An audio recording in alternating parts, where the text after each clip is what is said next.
Okay, what's up, y'all? Oh, we want that one out. Thank you for your patience. Let's show y'all what an 6 minutes Animedoro late is. of the noon This guy Josh honors. Chen. I should I actually go by sub. Pacific Standard Time. He seems like a cool inspirational figure. Okay. Right here. Video got Well, posted I up. know it's kind of cheating. Oh, we want that one out. Actually, So one Well, video, whatever, it's our let's first show y'all session. what an Animedoro is. Let's leave likes. So this guy Josh Chen, I should actually Now, sub. recently I've been in 5 minutes on. He seems like a cool and inspirational figure. One Right here. anime episode. now Well, I know it's kind of cheating, What's that mean if we're playing a game? but whatever. It's our first We're playing a session. game. We can be a little lenient with it. It's like a level, and we'll just see how long the level lasts. 45 minutes on, and then one anime episode. So, One to sec, me, my partner is texting. what's that mean if we're playing a game? If we're playing a game, it's like a level, and we'll just see how long the level lasts.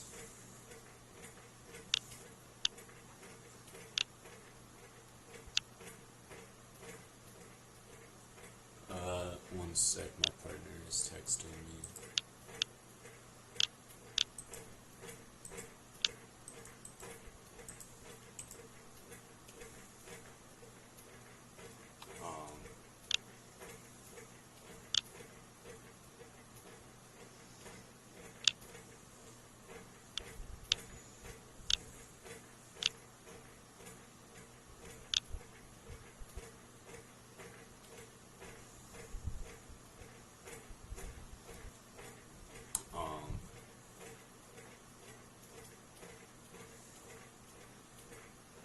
Alright. Thank y'all for bearing with me. Let's watch this. recently I've been in bed all day, sleeping all day, binging anime, just your typical bad life habits.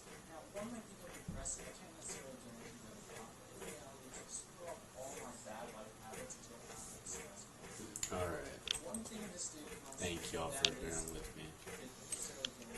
Let's watch this. Recently I've been in bed all day, sleeping all day, binging anime, just your typical bad life habits. Now, one might think I'm depressed, and I can't necessarily guarantee that I'm not, but in reality, I just put off all my bad life habits until after the semester ended.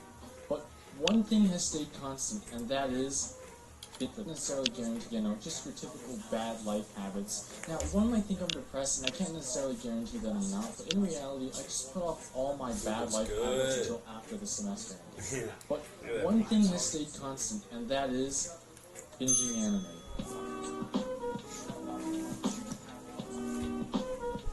Now, first I'm going to break down how those numbers from the finish some really big hitters like Hunter x Hunter, Naruto, Attack on Titan, some pretty long shows, and after looking on my anime list, it comes out to around a total of 13 total days of anime watched. And I did all of that while managing to keep a 4.0 cumulative GPA. So now I'm going to be going over my ultra secret, soon to be not so secret, sexy jutsu better than Pomodoro technique, Animedoro, which I do in conjunction with my secret technique to never procrastinate, which I call the shitty draft.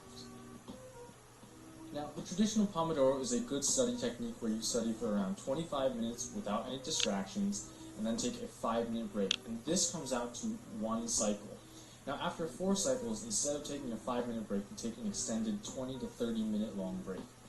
Now, the traditional Pomodoro also has longer variations, such as the 50-10 Pomodoro, where you work for 50 minutes and then take a 10-minute break. But now let's talk about the Animedoro. In the Animedoro, you do around 40 to 60 minutes of work and follow that up with an episode of anime, with the intro and the end theme skipped.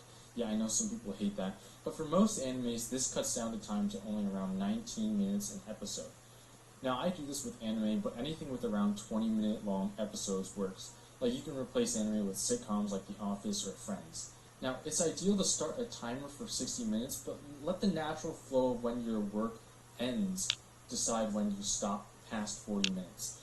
For example, if finishing your first assignment only takes you 30 minutes, well, you should probably start a second assignment that might take you up to 50 or 60 minutes. But if finishing your first assignment only takes you 45 minutes, well then it's okay to take your break there. Now, it's important to let the natural flow of assignments or the natural break between sections that you're going over in your notes dictate when you will stop between 40 and 60 minutes. I'm now going to attempt to make an argument for why Animedoro is the most superior technique, and I'll do so by comparing it to Pomodoro.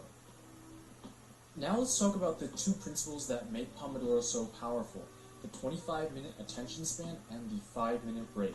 First, the work period for Pomodoro is only around 25 minutes because for most people you only have a good attention span for around 25 minutes, meaning you can only perform at an optimal level for around 25 minutes. The idea of rewarding yourself says that in order to incentivize yourself to keep doing work, it's important to reward yourself after you do some work. In the case of the Pomodoro, that 5-minute break is a reward. But the thing is, I ain't no saint, I ain't no robot. It takes me a couple of minutes to even be able to start getting into work mode and get focused by the time I start that Pomodoro. That already cuts down that 25 minutes into maybe like 22, 21 minutes before I'm starting to work pretty well, pretty optimally. And the thing is, 25 minutes isn't even that much time to complete any work, so by the time you like get settled down, get focused, start doing your work, you've maybe only like finished one complex physics problem or something like that, and then it's already time for you to take that mandatory break. Also, for me, that 5 minutes is really just not that rewarding of a reward to give yourself for doing 25 minutes of work. For example, if you go on YouTube, you look up Pomodoro technique and watch people study for 25 minutes and then give themselves a 5-minute break, take a look at what they do in that 5-minute break. They eat some almonds, eat a granola bar, drink some kombucha, stroke their laptop cases. For some reason, they all love doing that, or like click on their like mice a lot. I don't know. They don't really do anything during that break. You can't. That 5 minutes really isn't enough time for you to do anything, and it's not that satisfying. So like, if you've ever done intervals on a track where you like just run really fast for one lap and then take like a 30-second break, and then run really fast for another lap, take another 30-second break, that's what the Pomodoro feels like to me. It really feels like you're trying to do like a sprint workout, and for me, it just kind of burns me out. Now, the Animedoro fixes all these problems because 1, the 40 to 60 minute time frame of doing work follows the flow of your work more naturally. You have a few minutes to get refocused, and there's no time wasted involved from finishing an assignment 2 to 3 minutes too early, and you don't have to half-ass the beginning of a new assignment to fulfill any time requirements. And the good thing is, for longer assignments, it also doesn't ruin your flow by breaking your momentum. And my favorite part is, like, the reward is actually very satisfying. You're not doing 25 minutes of work just to eat a freaking granola bar, right? You actually get to watch an entire episode of anime, and that break time is very specific and the exact same amount of time every single time, between 19 and 20 minutes. Now, if you've ever watched an episode of anime, you probably know that the hardest part of the Animedoro is just not clicking on the next episode. But if you're able to have the self-control and time management to just watch one episode at a time, actually having that suspense and wanting to know what happens in the next episode can be a very strong motivator to get you to do that next 40 to 60 minutes of work. You see, the thing is, for me, with this technique, it doesn't feel like I'm doing a workout or doing a sprint when I'm studying. It just feels like I'm casually doing some work and then casually watching some anime, which is the goal.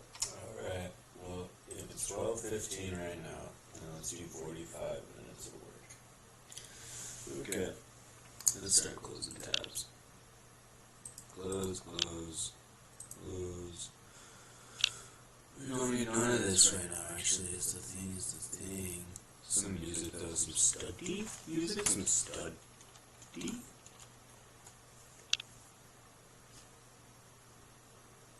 By Dope Cat, not Dojo.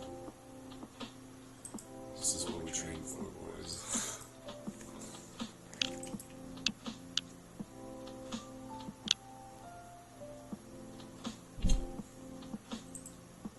Some loud noises going on outside. Good to not be worried about.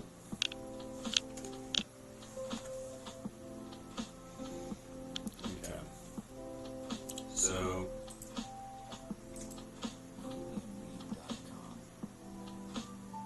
whoa, freaky.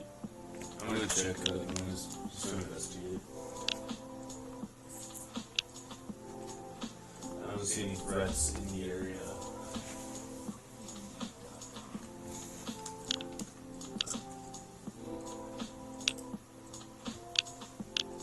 So, OER project has AP World History, which begins somewhere in the Anu Domino time. So currently this is the only two relevant things for us. I have progressed on here up until Crash Course, and it's like an episode on the Big Bang with John and Hank both collaborating, and yeah, I just don't want to watch that until we are actually on the unit where we're actually talking about the freaking Big Bang. So if we're just going to talk about the theory of learning about all this song is fucking, stop, dude.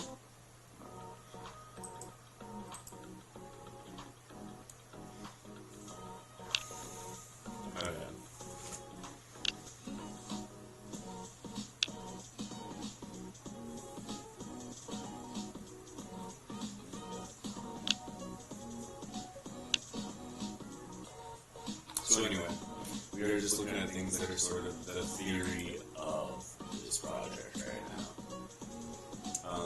And that's just how we gotta go.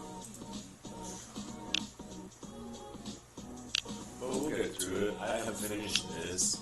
I seem to recall that there was a way for me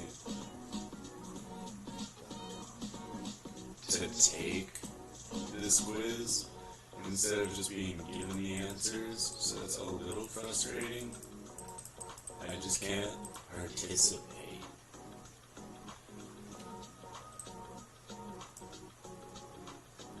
And I know I could set up like a second account and I could join as a student, but like, no. So anyway, I do feel that there's a certain level of engagement that maybe I have to manually do with flashcards. But I think I could, let's just put that, unless anyone has another way to do it, yeah, I think I'll just get my partner to look at these, and I'll just be on like the other side of the screen. I think that's just the way to do it.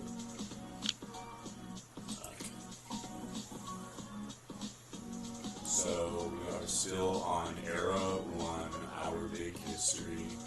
We are on Era 1, Unit 1. There we go. So this is when we're actually getting to...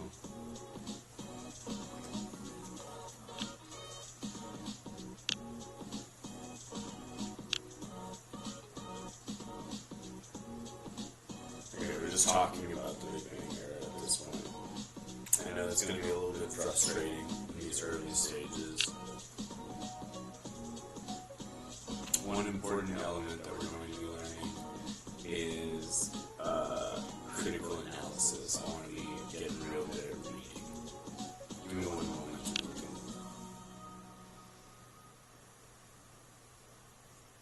There we go. I had a plan set up right here. Earth.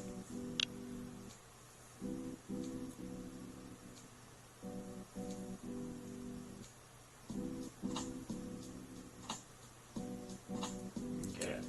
OER Project World History Origins up through the big history story. That's what I want to do. That's what I've written down. And Khan Academy will have side elements as well. So let's see that we're logged in on Khan Academy. What's up? Okay. And we want World History Project Origins. And we're just going to be restarting this unit. Because the last time I took it, I've since been like redoing things, and I like redoing this one. I've seen the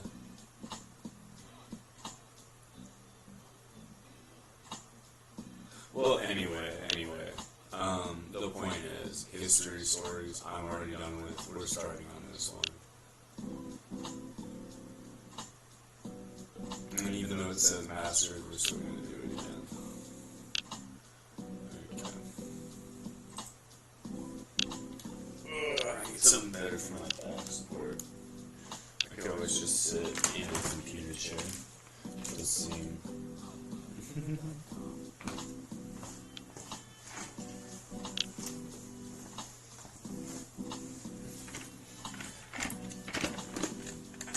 There we go. I mean, y'all could certainly hear me better.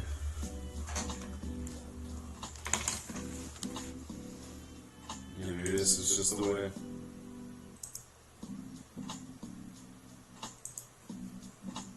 Okay.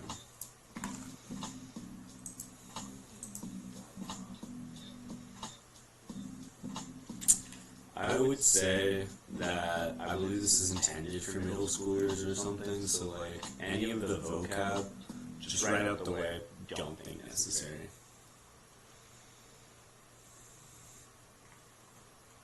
Or at least, if any of it's unfamiliar, you know, most certainly look it up. I don't think doing the vocab assignments is necessary, is what I mean. Those seem a little bit, honestly too expensive. I understand, like, I've been reading Game of Thrones, and there's hella words that I don't know, and I look them up, and then I quickly forget them later, like, I forget the different types of horses. But, like, what? I should be making a big table? Like, that's the way I should learn it? I don't know.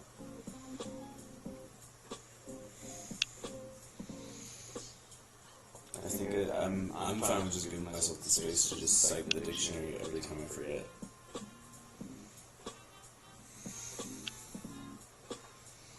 But maybe I don't have like a quiz to study for.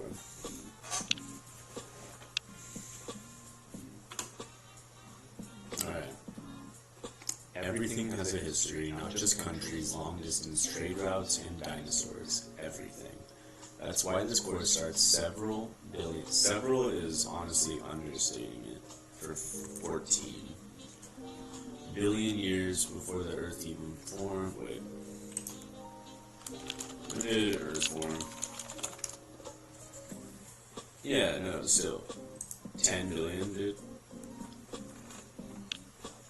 And why it ends somewhere in the distant future.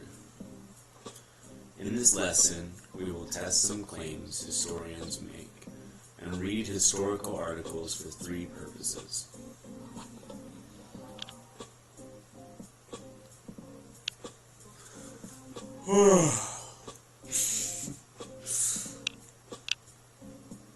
Three purposes, okay. We will source the material we encounter to discover why a particular historical account was documented in the first place and what it was meant to achieve in the retelling. So is that the 3 purposes? To source, to discover its purpose, and what it was meant to achieve.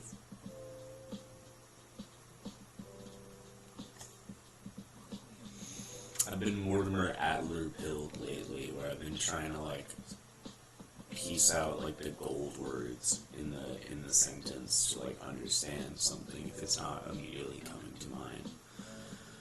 We will source the material we encounter to discover why a particular historical account was documented in the first place and what it was meant to achieve in the retelling. History starts with you. Oh, I think the 3 purposes is completely different. History starts with you, then expands to your family, your community, your ethnic, religious, and regional networks, the entire world, and beyond. It is all wrapped in big history that began with hydrogen and helium almost 14 billion years ago. Then it comes right back to you. Learning objectives. Evaluate why we should examine histories of the universe and the Earth to learn more about the history of humans. So why we should be looking at the whole universe to make it relevant to humans. I think I can tell you this right now. Because it's setting it all up.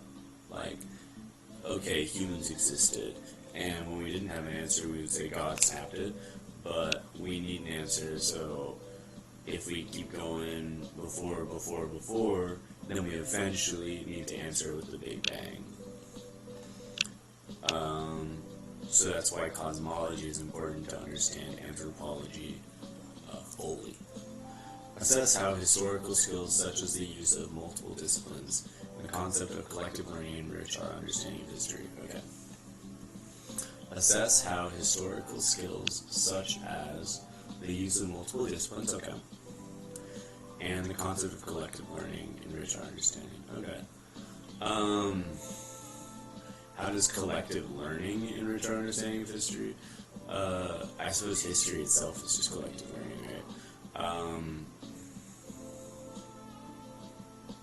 Or it's a facet of it.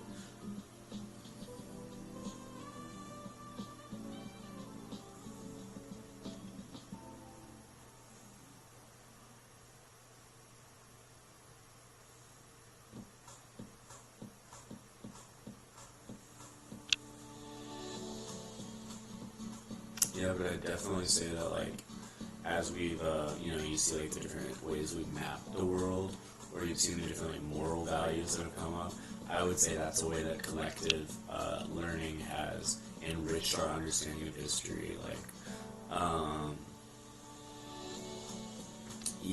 Like, a 21st century digital boy and an Odinist would have very different opinions on, like, the Columbian Exchange, for example.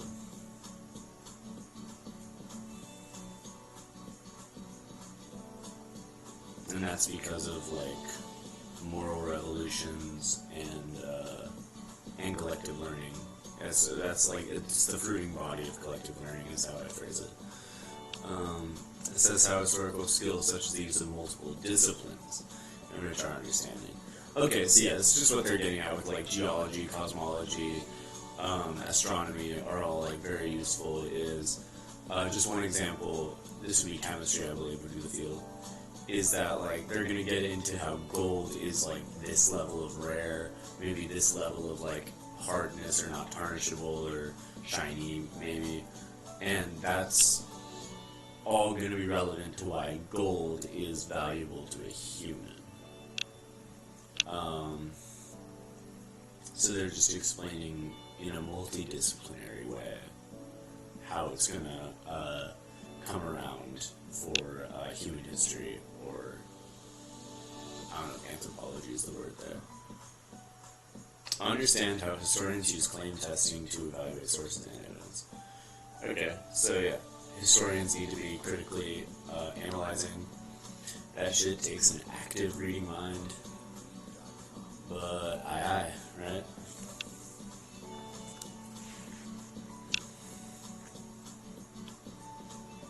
Alright, Era 1 overview video right here. Got it. Okay. You must be Kim. And you're Colby. Seems like the first day of school.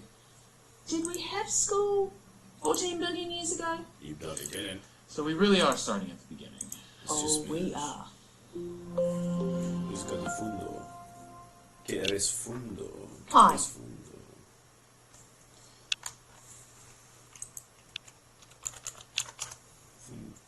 Yeah.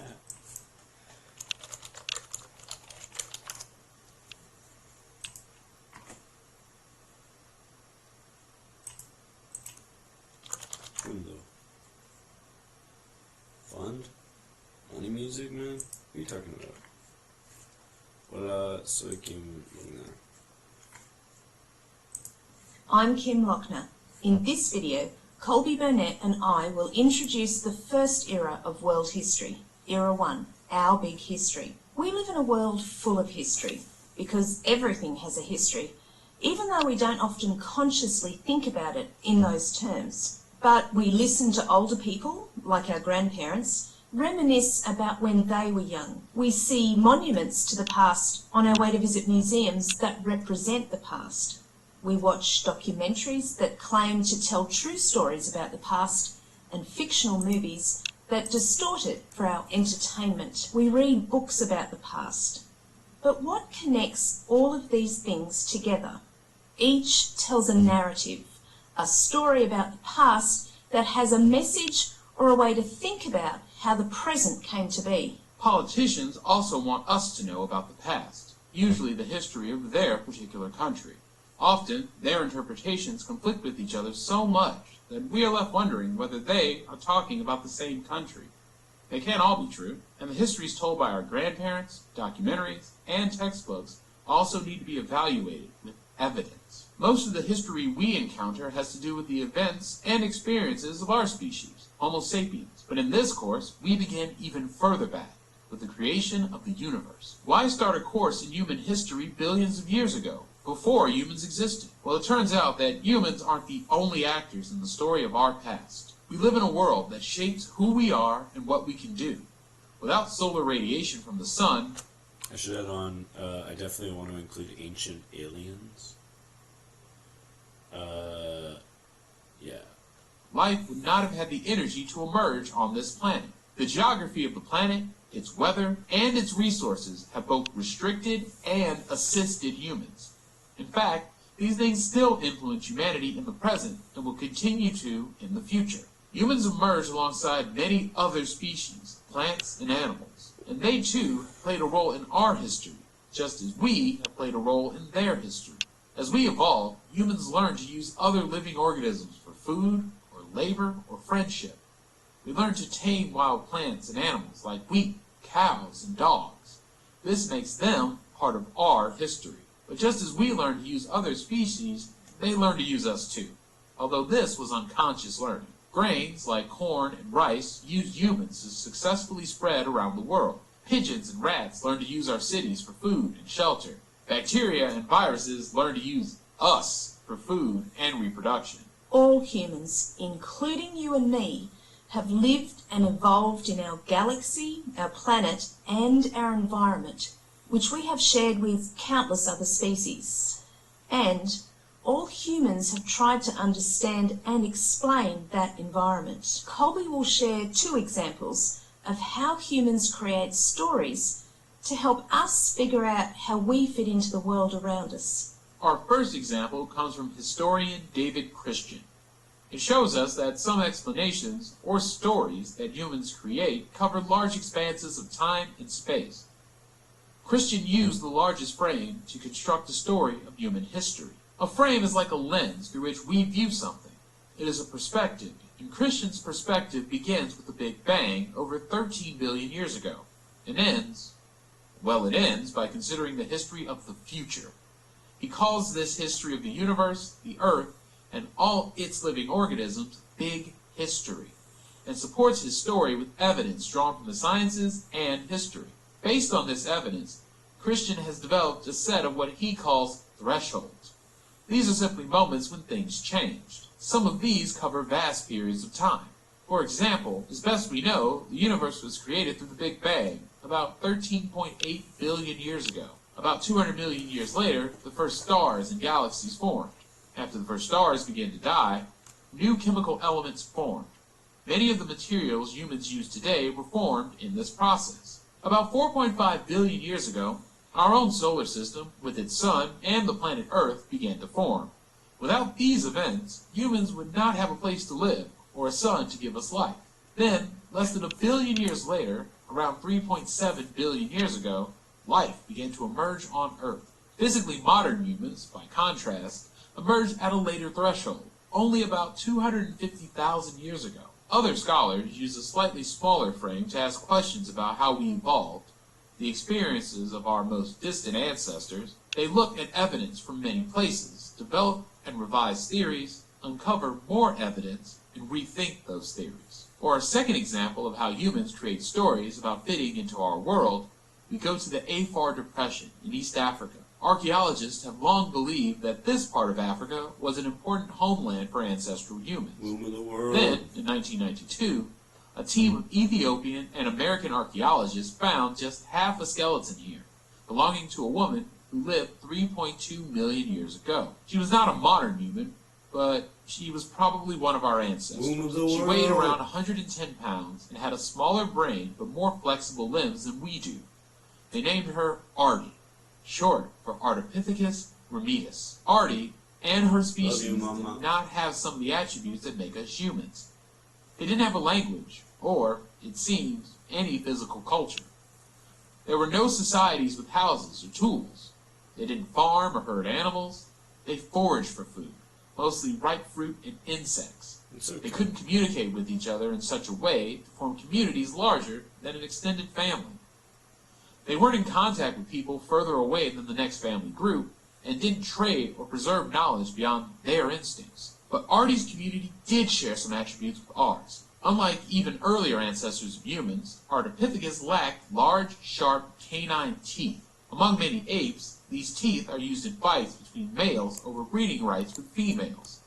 In these species, the largest male, with the biggest canines, often mates with multiple females, to the exclusion of other males. The fact that male Ardipithecus, like later humans, lacked these canines suggests that they probably didn't have a dominant male in the group, but rather that individuals bonded in pairs. In other words, as different as they were from us, Ardipithecus may have been the earliest human ancestors to engage in long-term monogamous relationships, like us.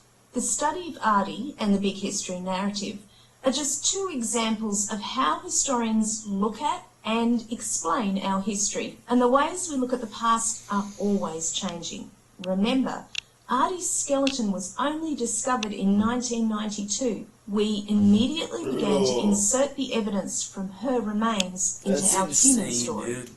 Similarly, schools have only just recently begun to teach big history, offering ways to link the history of the We do not universe, teach evolution, the solar we're talking system, about.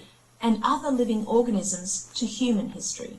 Do changing views of the human past affect the way we, and that includes you, think about the present or the future? What do big stories or narrative frames of the past, like big history, help you do?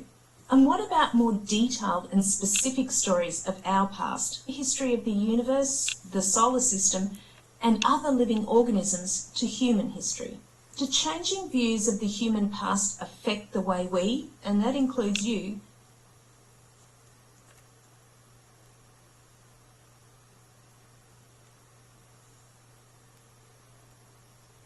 Yeah, most definitely. We used to think a lot of things about the human past.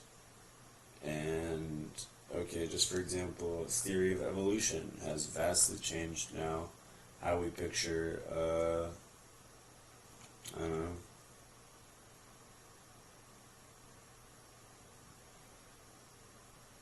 I feel like the idea of like lineage and like your genes and stuff was sort of codified, but the idea that it's all what, like your psychology is all from like being an animal, I feel like that's really significant to how we imagine things in our present.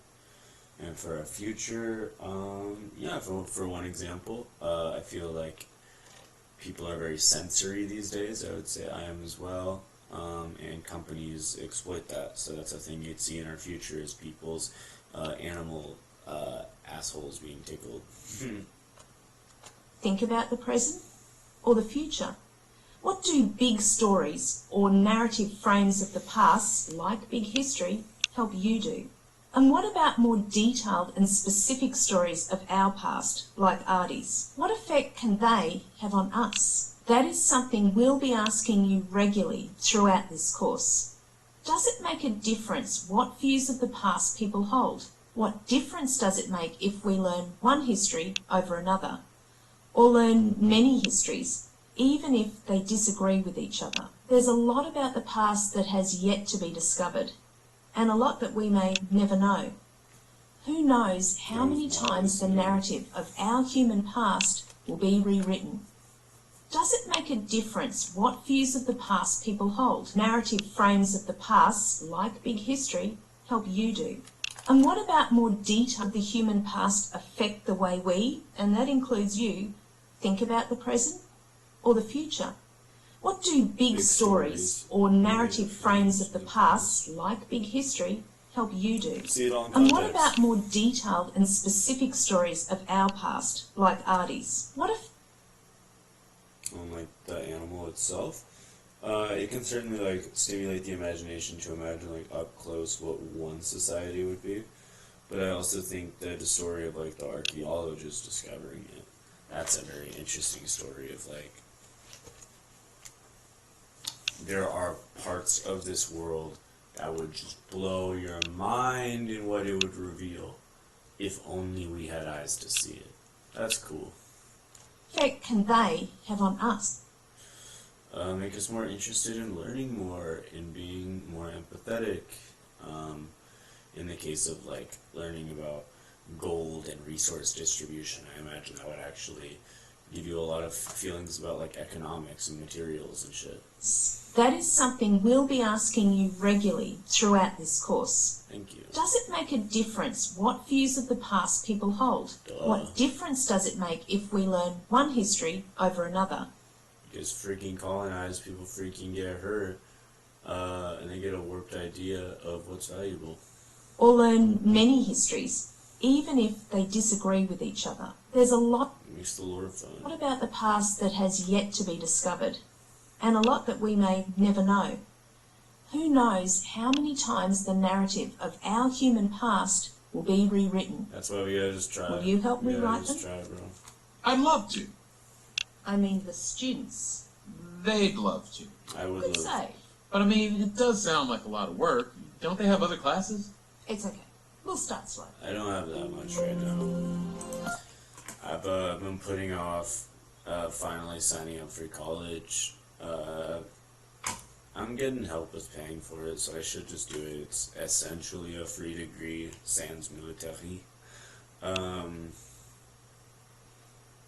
But I've just been doing con. You saw it had like 4th grade math pulled up. I did pre-calculus in high school, and like I passed it, but I was starting to like, you know, by the time I was at the end. And then once calculus rolled around, I was like, I just do not. So it is a personal bucket list goal of mine that I would like to understand the theory of calculus and then be able to demonstrate that I can do like calculus equations and shit. That's a goal of mine, so I went right back to early math, which is just counting on Khan Academy. And I've just been like briefly clicking on the instruction videos to see if it's something like new to learn, and just going through. I'm on arithmetic. We're just barely getting into algebra, and then it's just teaching a lot of like little basic things. Some of the questions are like thinkers, but it's been healthy for me. I really have to say. I just need to commit to it more, but there's so much math content on Khan Academy that it's like, why not let that guy fucking teach you? The only thing that's hard is then when I try and do like financial literacy or something, I feel like the questions then go a little bit over my head because then it's asking like this really multi-step multiplication stuff, and it's like, oh, I don't have a tool for that just yet without like whipping out my calculator, and that sometimes feels like giving up when it's con specifically.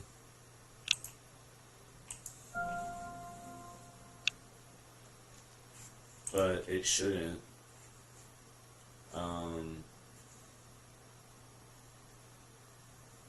Having a calculator is good.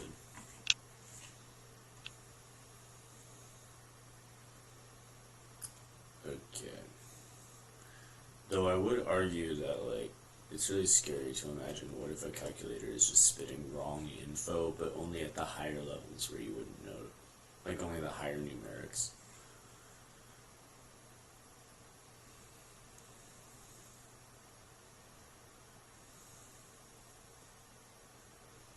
Okay.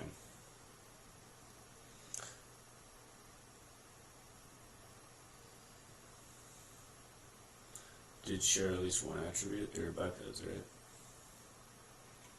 They had herbivorous teeth. Otherwise, videos are like roadmaps. Overview videos. Okay, 15 minutes on the clock. Overview videos are like roadmaps meant to orient and engage your students in the era. Let's get the music back on. I might have like some undiagnosed like cognitive problems, just so y'all know.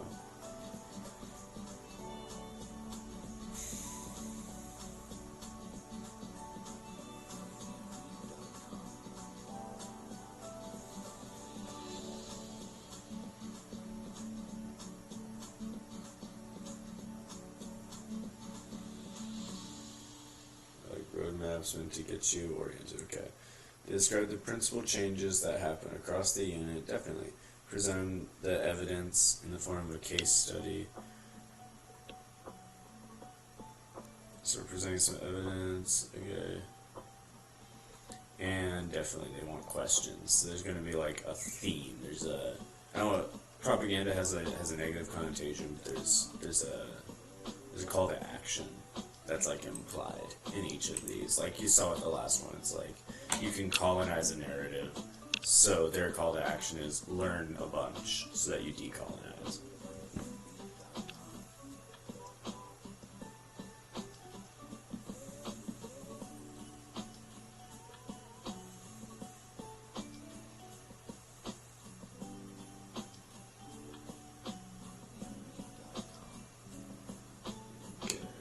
History is made up of accounts, so that accounts can be tested using evidence.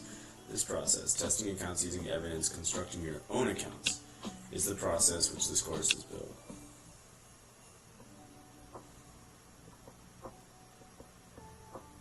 Alright, so everyone's going to give their side, and we're sitting the Iron Throne, and we have to have good critical analysis. And that's what Mortimer Adler has been teaching me.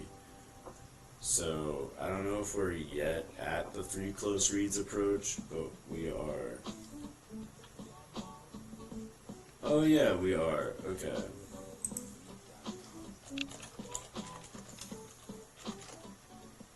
Four reading levels.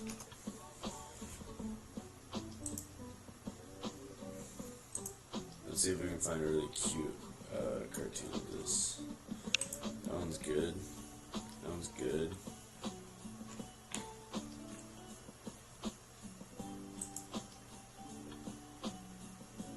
Okay.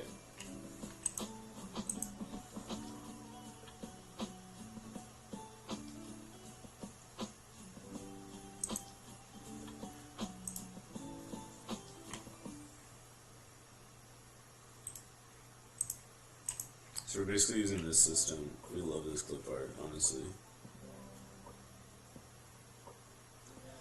Focusing on decoding the words, understand the sentences. So yeah, just making sure that you don't have any gaps and like, I have literally no clue what that sentence meant. Because then that's when you need to troubleshoot. Skimming and pre-reading to grasp a text, overall structure and main points. That's right, that's right. So this is when you just watch a video. I understand beginning as you wish to proceed, but particularly with this, I am not interested in that. I have watched this video like 4 times. I don't give a fuck. Analytical, in-depth evaluation of a text argument structure. So this is what I would be looking at, and this is a study guide. They literally, it's like training wheels. They're telling you the key ideas right here. Well, this is also the teacher's view as well.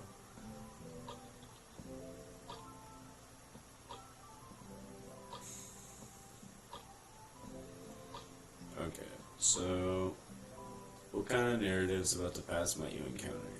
What kind of narratives? Yeah, you get a lot of what, great man history, according to the video. What older people tell us, monuments, documentaries, books, political arguments.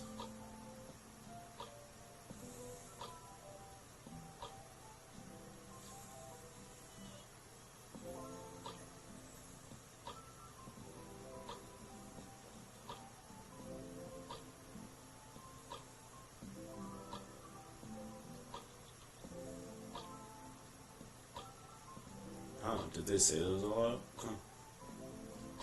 Okay, why should we start a course in world history before humans existed? Because it's important to explain it. Alright, the video introduces one historian's account of history, David Christian.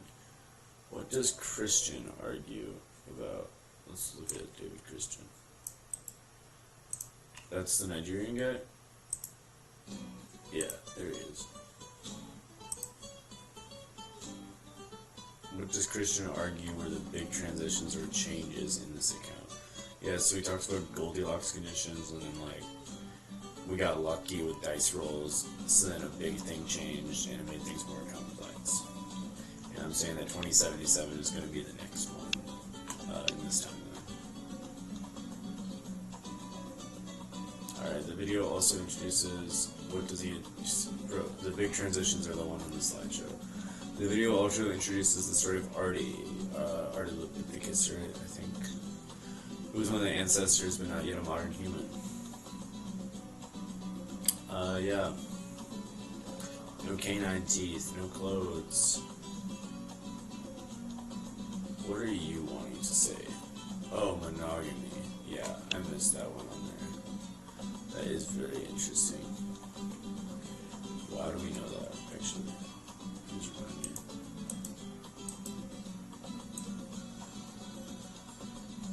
Just because there's no alpha male? I just feel like there could be other explanations, right? Because couldn't it be like, what's the term? Polyandry? Yeah.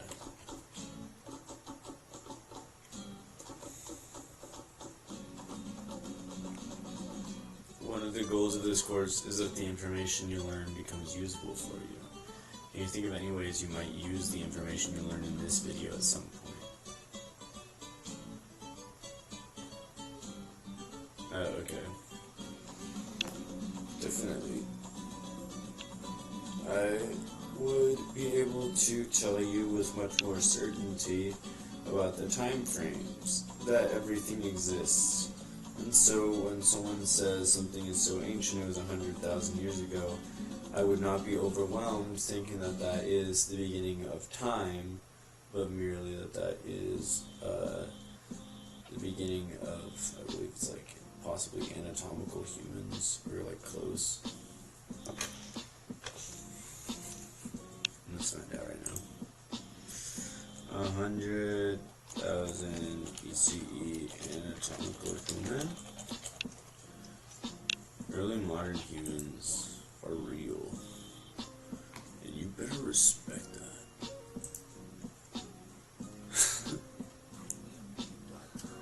Early Homo sapiens, roughly 300,000. It takes a while for a fucking species to change, huh? Okay.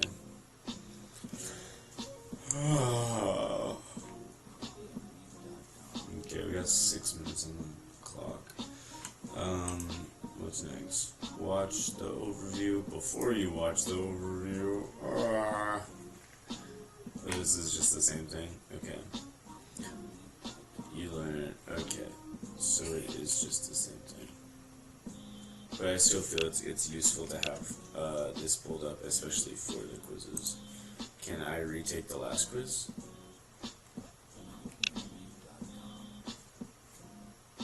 I actually,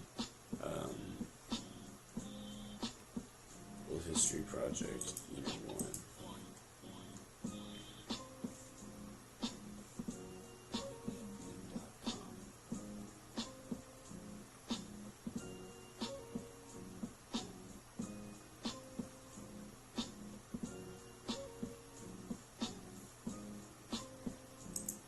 So it's this one that I want to quiz on as many times. Okay, what's the AI tutoring as well? Sure about white people, because her narrative was colonized. According to Bob Bain, what makes it usable? So it's usable when you're literally utilizing it.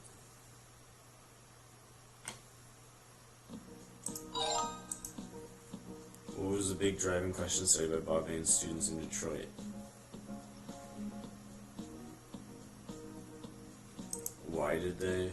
It was like a why? Okay. What shocked her? It was that she spoke English, even though she was Nigerian. Okay. Where the hell is the... Okay, am I not worthy of the... Peace. So yeah, that one's all good. Now we're just replaying this one. I would like to understand conmigo. Okay, conmigo!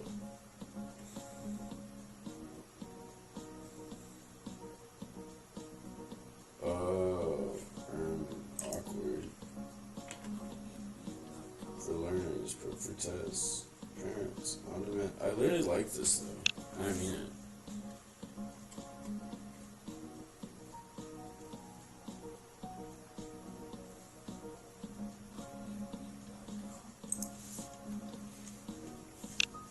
How much is it? $44 a year. No free trials. Okay.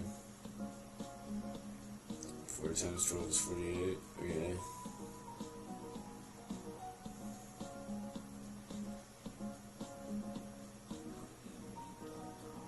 I don't hate it. I don't hate it. It's a good way to support the site, honestly. And I do love a good chatbot that could actually help you with shit. That could actually figure out a thing. I think we might be getting conmigo. Okay.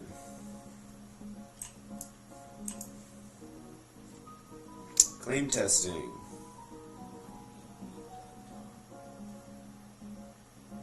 Logic. Reasoning.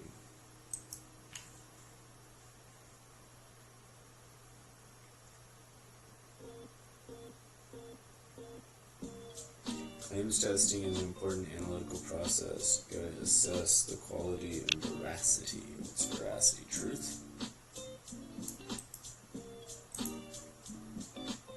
Accuracy. It helps students see and evaluate people's assertions, gives shape to one of the most important, useful critical thinking practices in history, dude.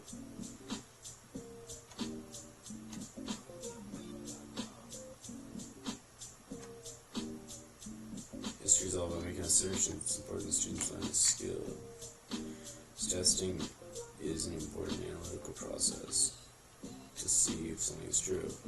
It helps them see and evaluate people's assertions. Gives shape.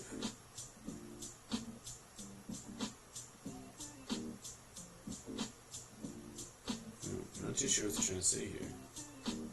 It helps students see and evaluate. Helps students see and evaluate people's assertions.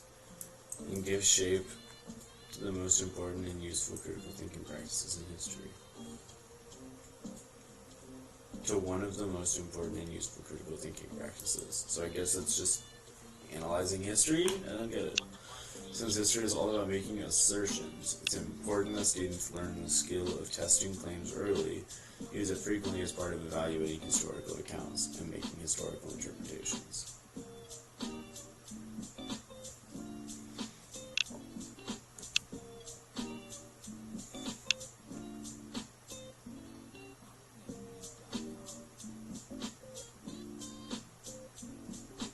Since history is about making assertions, it's important they learn the skill of testing claims. Use it frequently, part of evaluating a historical account, making interpretations. Through use of claims testing, students will become familiar with the language of it. Yeah, of course. So start using the language of deciphering things. Being well versed in it will help you be a critical consumer of what you read. That is very important. When students use claim testing to construct essays, it strengthens their speaking and writing skills. We suggest being explicit with students about the ways in which claim testing can be used in reading, interpreting, discussing, and producing. Okay. Alright, it's time for a break.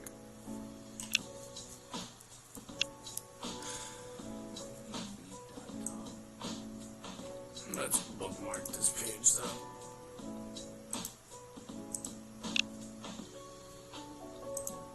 Okay.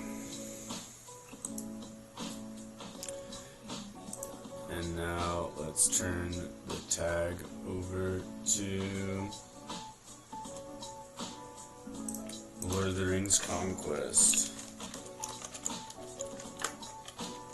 And we are just gonna keep on keeping on with that one playthrough we got going. I'm at Osgiliath now.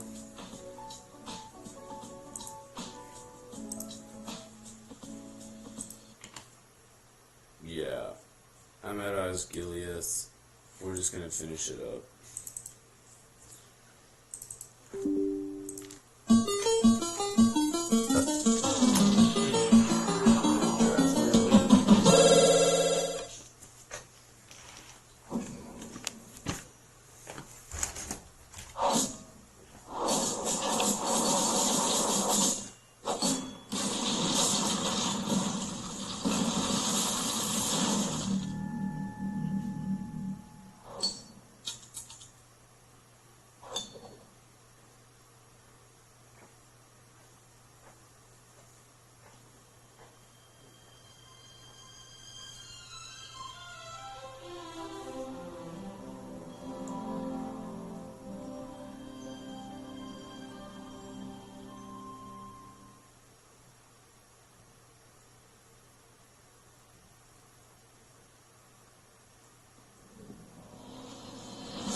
Osgiliath shall play yet another part in this war.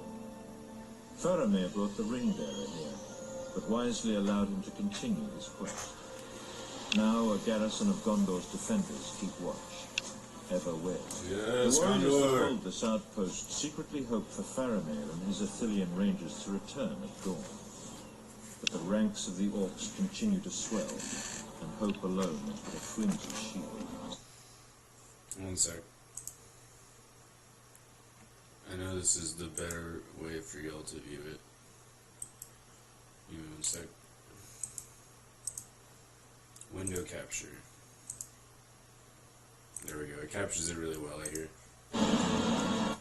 How are we looking? Yeah, looks great.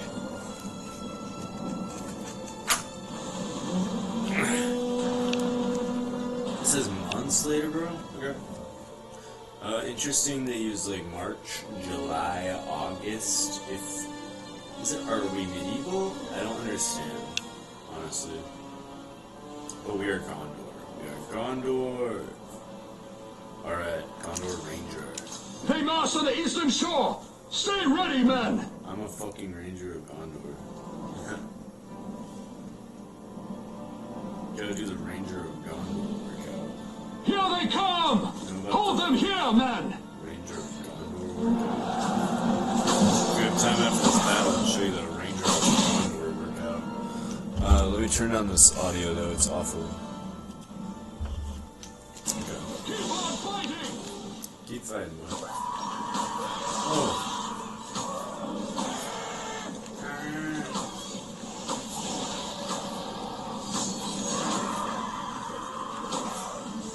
I like it, right? This is fun as fuck.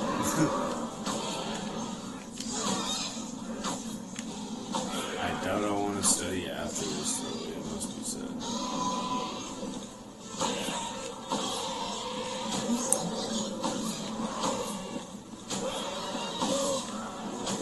I think I'll give myself a little pressure second, where I can just stop it. Because, frankly, I've been stalling close to this for a while. Take cover! Archers in the ruins! Yay! Archers! Let's get them. Where are they coming from? Do Where you are they wish shooting? death? Stay behind cover! Where are the devil are they? Oh, get behind cover, boys. More come forth! They are not beaten! Fellow warriors, we have sappers preparing a siege barrage, but they require more time.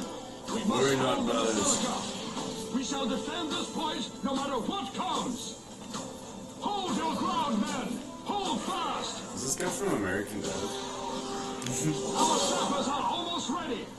Give us a little more time. Oh my god. Hold your line, men of Go. Gondor. Go Hold now. your line. And live. Oh man. This ain't no good for me. This mage is gonna give me some real freaking trouble. It's gotta be said. Oh. Oh, bro. Low on reinforcements. Such is. Let's keep it going. Okay, I think a mage. The famous Gondorian mage. I'm a blue wizard, bro. We're the blue wizards! We're back again. Why shouldn't they be back again?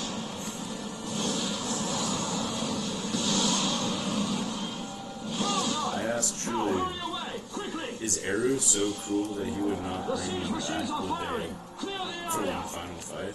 Seek cover. Get away. Hurry. Ah, they will feel that. Oh, come back. Such a pounding was worth the sacrifice. The orcs break our I'm gonna southern send flank. my friend to pick Recapture up the the two blue sanctuary. wizards, and I'm not sending him the dead one. It's too sad.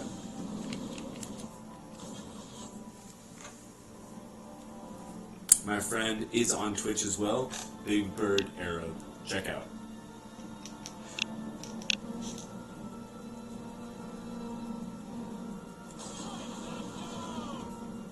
Alright, I took the pic.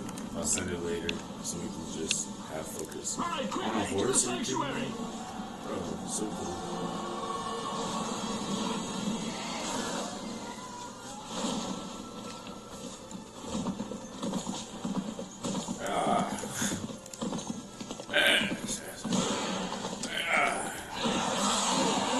I'm glad I'm kidding, man. Oh, yeah. I'm so good with the bloody sword. Oh, man. Knew this would happen. Get real. Help the boys. The wizard in the middle so he can shed some light. I don't know the range for the heal, and the recharge is really, really slow. So it's hard to heal slot. It really is. But I tried. It seems like an important aspect of this class. Munchie, do you want out? What's wrong, Connie? What is it?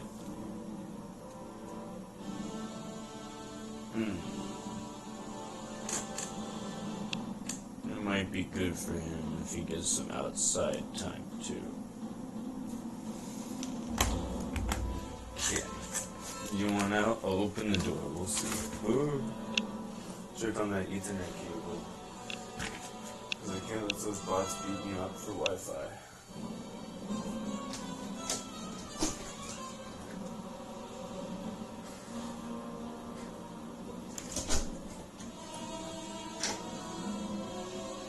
Okay, the cat does not want to leave. Probably just wants loving. You want love? Come on up.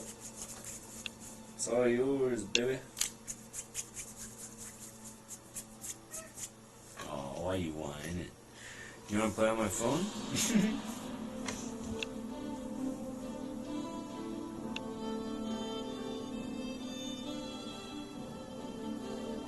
I'll give him a treat if he swipes it.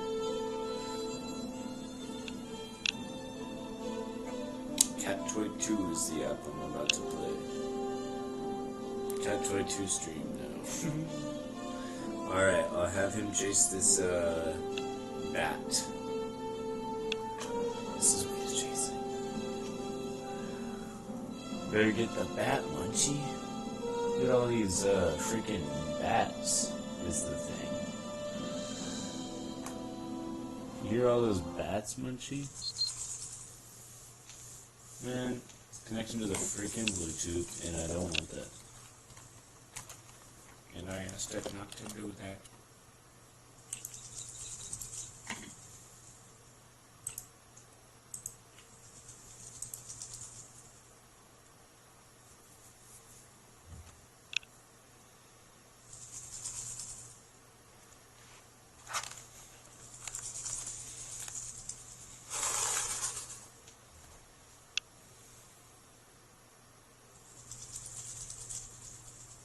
He's looking at it.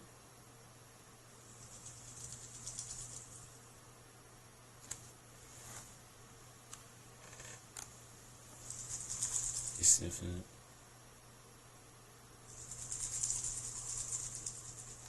Should get a treat ready. You might spoil it soon.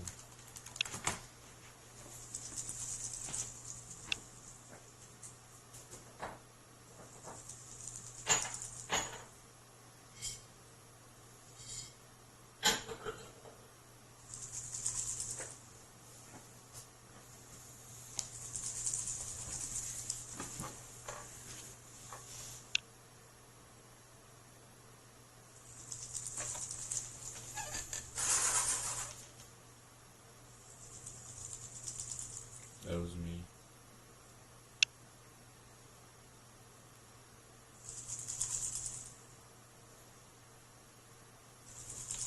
Okay, I'm going to now change it from bat to rat and see if that is the key.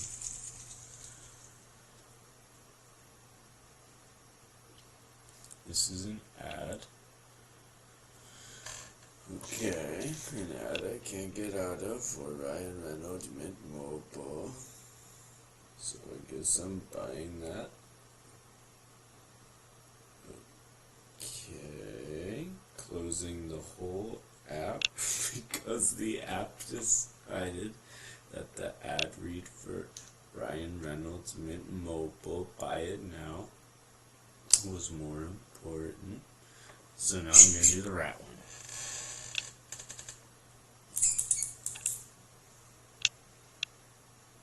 It's a yellow rat. I really hope he goes for it.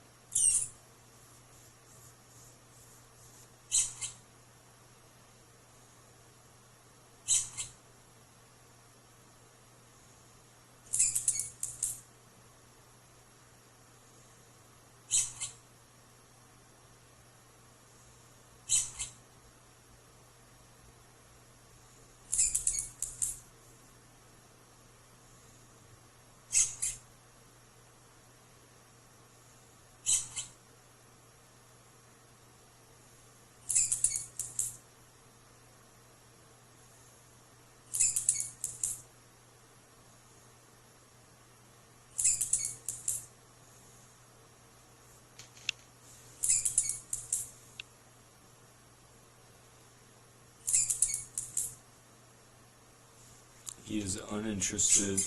I hope he gets these treats later, though. Red Robin Is real. And the audio's fucked forever now.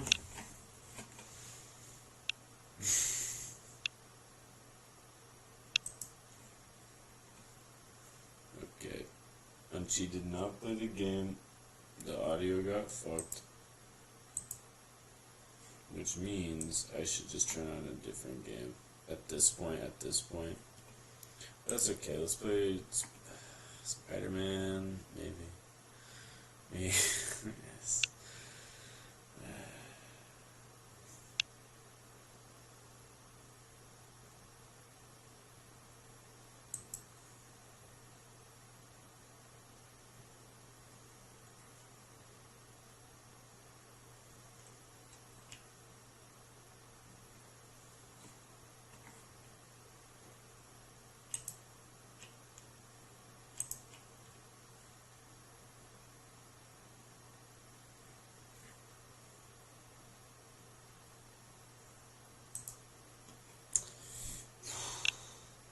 Okay. I gotta just choose. Let's do instant action, but the same game. It's fine with me.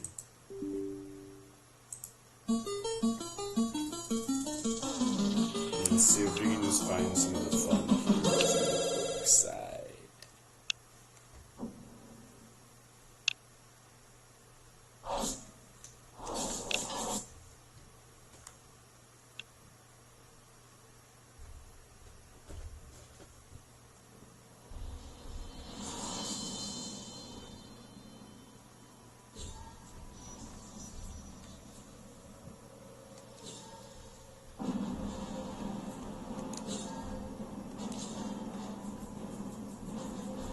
Okay. Where, and then I'll have a cool freaking Nazgul. That could be fun.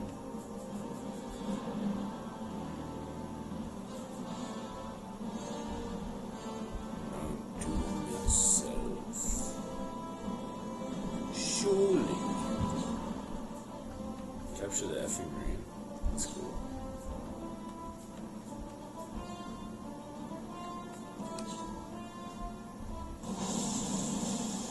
I haven't to be able. My second age work? I don't think so. Conquest. Capture all the territories. Yeah. Right. Look at him. So cool.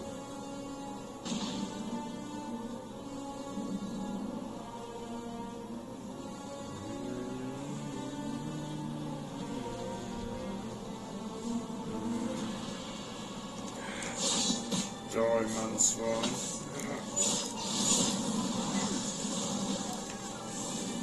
Oh, God, bro. Put it out, Lord. Let's play it, let's play it, let's bloody play it. I can't subscribe to Pretzel Rocks yet, because that would mean putting my credit card stuff.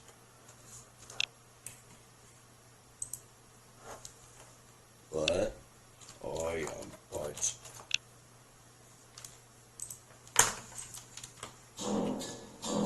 Thank you, Miracle. Wait, let's add it. It's good courtesy.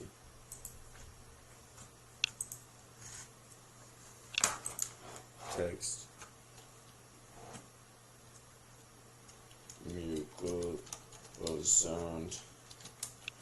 I am budge.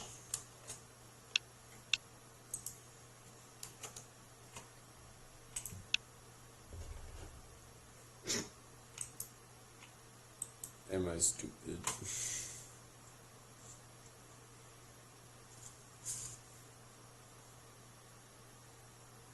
Bro.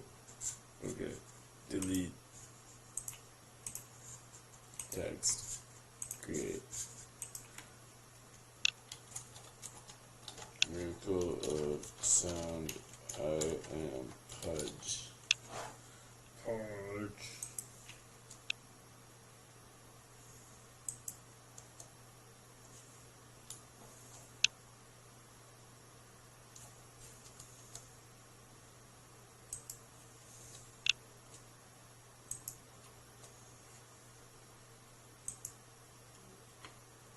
Okay, and then make it fit the screen. Make it fit the screen is the thing, Sometimes you gotta fix it. Make it fit. Select font. Text transform. Oh, mother.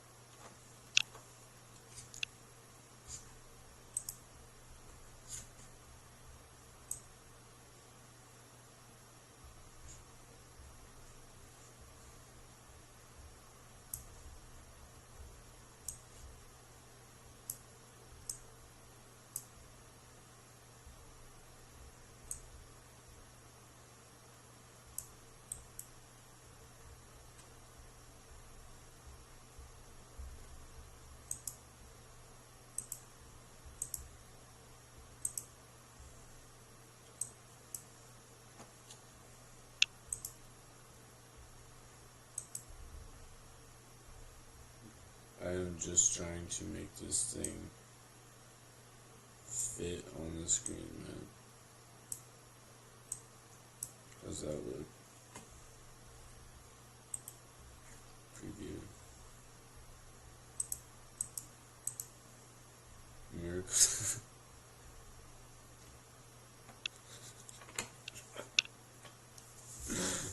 Kevin, I'm sorry. I can't make the quality better right now, but I can remove that L.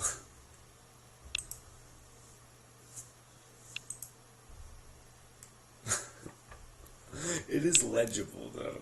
I absolutely would call that legible. I mean, in no way to deceive.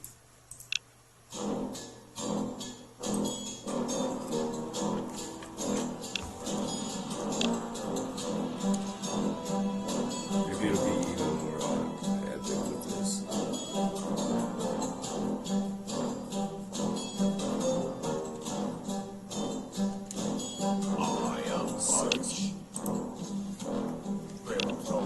Not the song, the controls.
This punch. Saffron. Is that the Dalcom Saffron? Yeah, get their asses. I'm cannon, bitch. Eat it. He's gotta see this shit.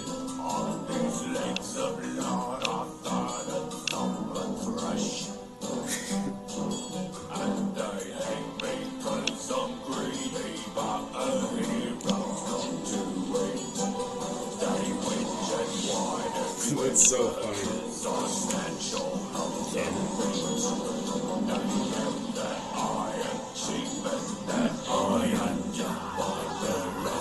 gonna relax. Good cute relax.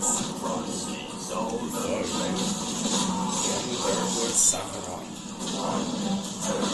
And I presume I've got my room. The forces of evil gain with 50. If we gave it 50 more points, I do have my room. There's no ring finger. Is it?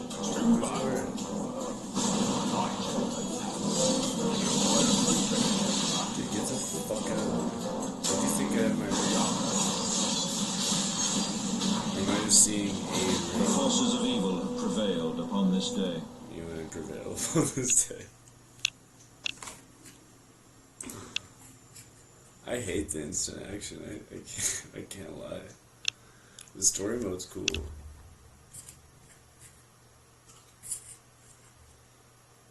Okay.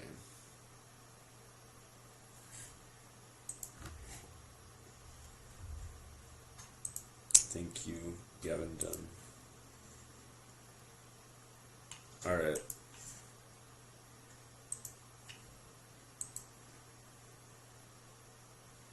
Now we are going to do another low pressure study, because I might not have it in me for the whole thing. Display capture, I believe, is the one we were using.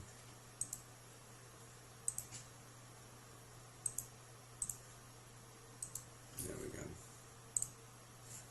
And this is no longer to Lord. This is just chatting.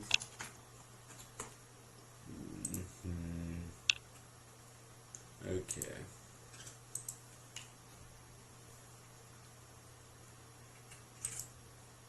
Alright. Explain to students in this course and in everyday life we encounter assertions or claims in the news or social media as advertisements and marketing for products, and even in films and books. Definitely we do. Yeah, I would absolutely agree with that. I think Adler in the How to Read a Book talks about like you should go through the whole book before you say if you agree or disagree. Or is it better to write in the margins? I'm still very early on in my, I'm trying to like slowly read through that book right now.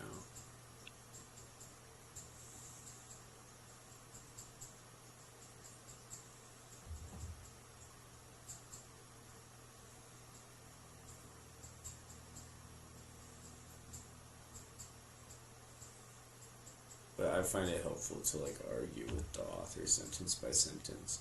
I feel like that's important for comprehension.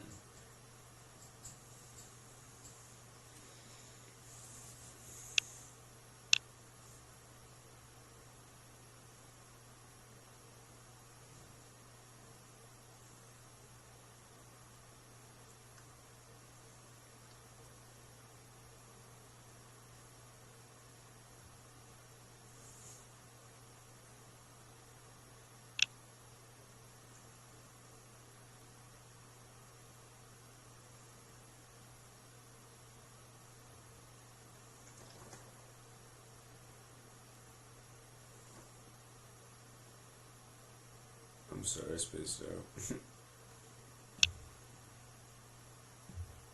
According to question, test the claims we come across. You need to decide if what they're saying is true, so you can determine what to believe.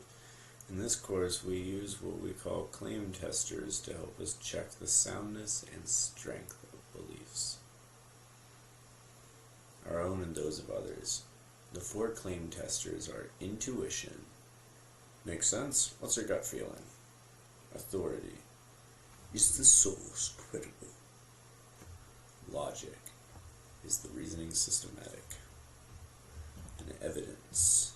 Is the evidence verifiable? There we go. So, okay. Let's make a historical claim right now to pit it against all this.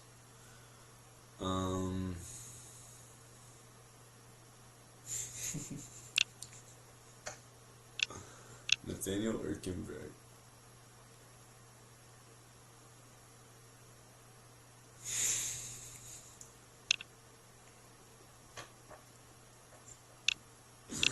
Monkeys go bananas for bananas. Reach out to me. Monkeys go bananas for bananas.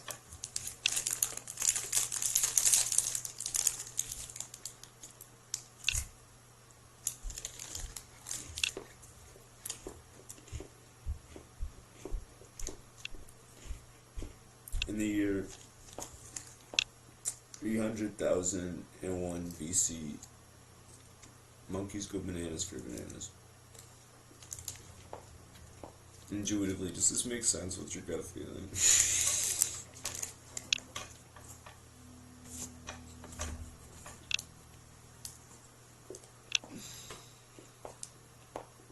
Where's my music?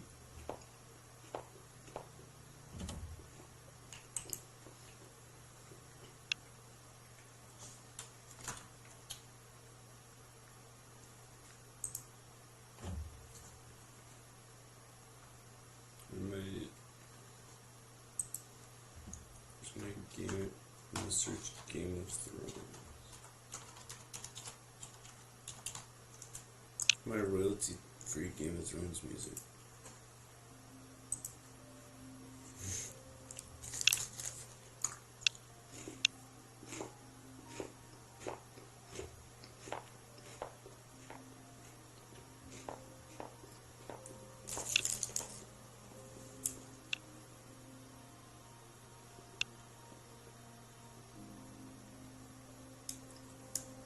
Is he okay?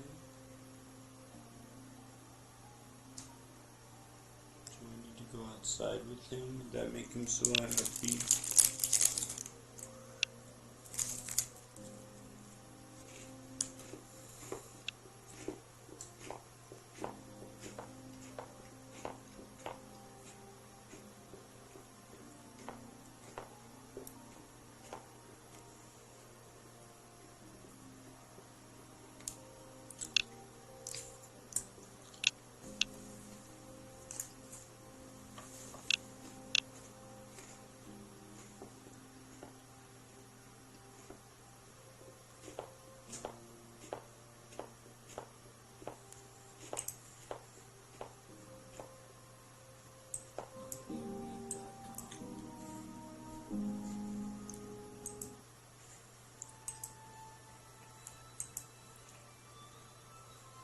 Alright. Monkeys would probably go bananas for bananas, but to what extent, I can only guess. Logic is the reasoning systematic. Monkeys go bananas. Monkeys react strongly. Monkeys go bananas for monkeys react strongly for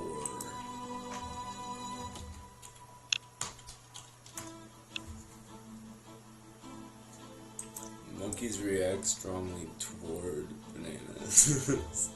Toward the goal of bananas. Monkeys go bananas for bananas. Okay.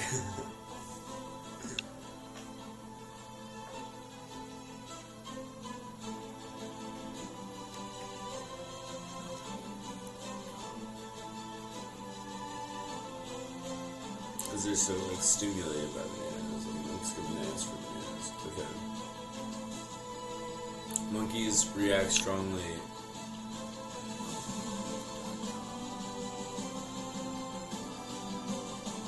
and are stimulated by bananas.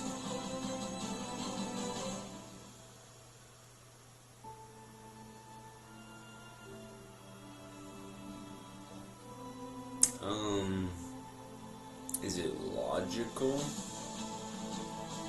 I mean, just the statement itself is like just a claim, right? Like it's just a two-step. It's just like subject reacts to object.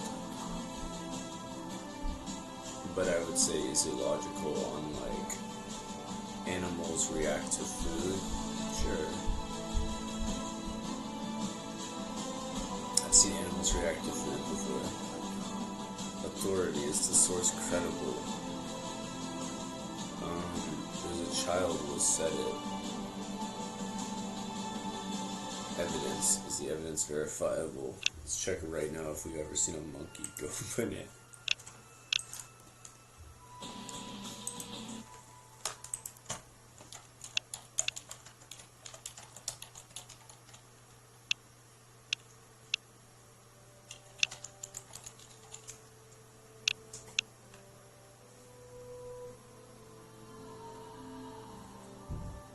I want to see monkey goes crazy for bananas. Would they go crazy for bananas? Get them bananas out of my foot. Is he going crazy for it? Is he going bananas?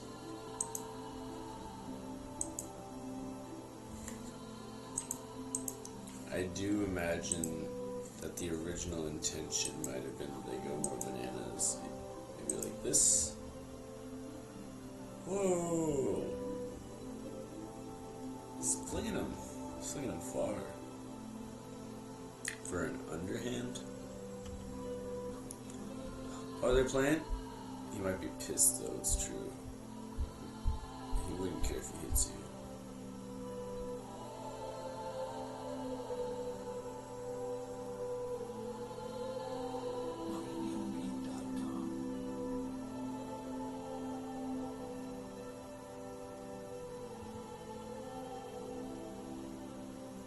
Throw a rock.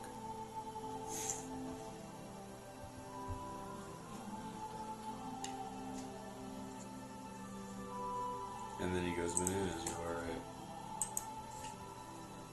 Monkeys go bananas for bananas. Monkeys go bananas with bananas.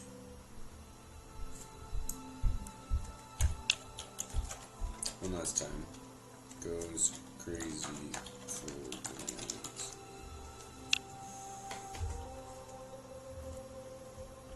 I would love to see this.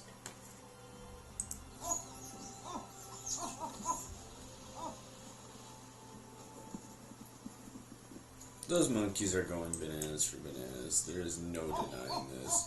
There is no denying this. That monkey just went bananas. Or as many a true nerd says, bananas! Absolute bananas! I'm John S. Many a true nerd and welcome to Fallout. Tale of Two Wasteland. Bananas!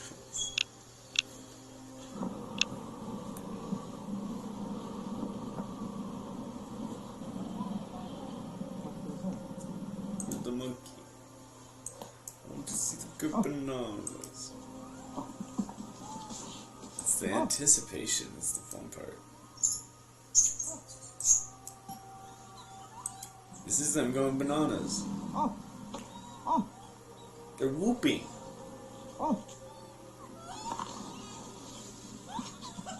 They're whooping.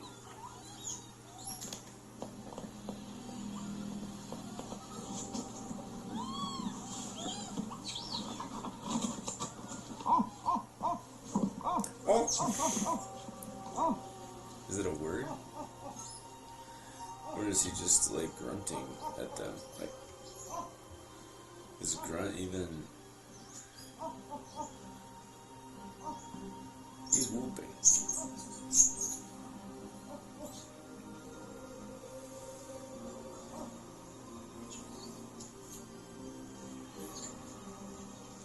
I love this. Did he make off the two?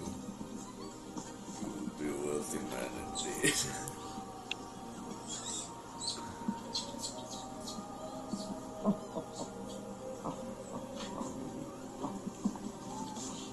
So cute.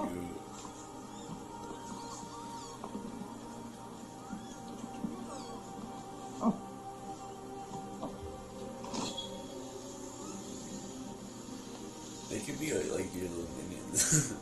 They would portray you in a minute, but they would be so cute.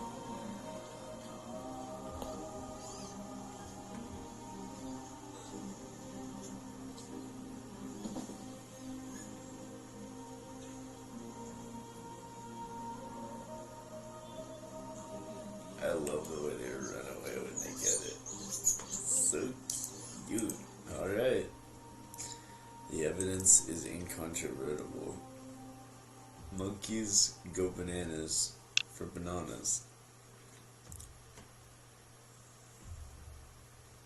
Logic and evidence. Point students to the claim testing poster. Tell them this is a tool. That's literally awesome though. Thank you.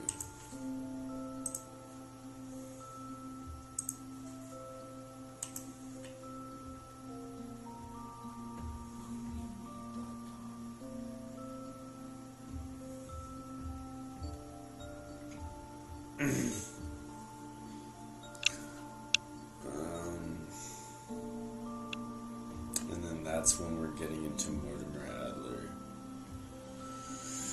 Yep. Okay. Takes some time to develop common understanding. Okay. Intuition's gut feeling just seems right. Authority when we accept the data from a credible, believable source. And when we test claims by carefully thinking about something to see if it makes some sense. And when we're gathering up available information about the world, remember evidence is an interesting word because evidence comes from evident to be able to see something.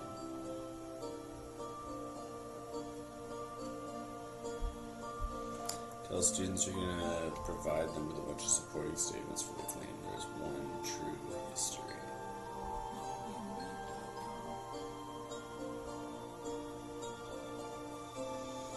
Yeah, this shit's really cool. 3 close reads. I want to apply it to video games. Honestly, I bet you could. I don't.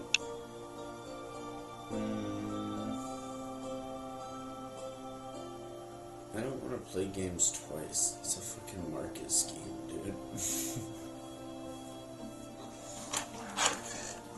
I just want to be able to unlock those higher difficulties, because I feel like that's gonna, for me, that's gonna be like the fun one. To just like grind my teeth against the concrete over and over.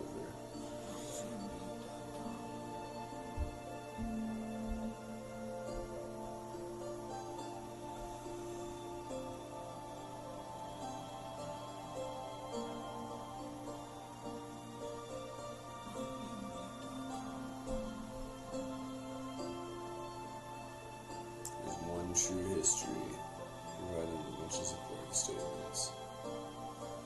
Before digging in, discuss this quote with your students. What do they think it means?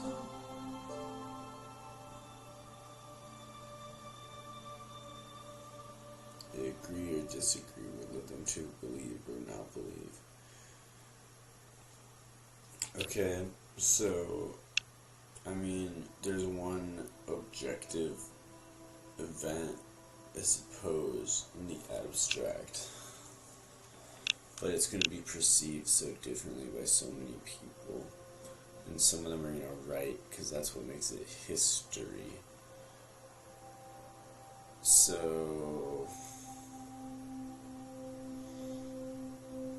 yeah, I guess there's not a true history is what they're getting towards, and I think that's important to say. What led me to believe that? I hate you, Khan Academy. I don't know.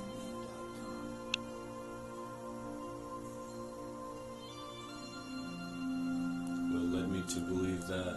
I tried to make sure that I knew the definitions of the words being used, so that I didn't get, I wasn't caught in like a trick question. After getting students to think more about this claim, tell them they're going to read a bunch of statements that support it. You're going to have to categorize the statements by claim test. What the fuck? Stop. Stop. Stop. Stop. Stop. Stop.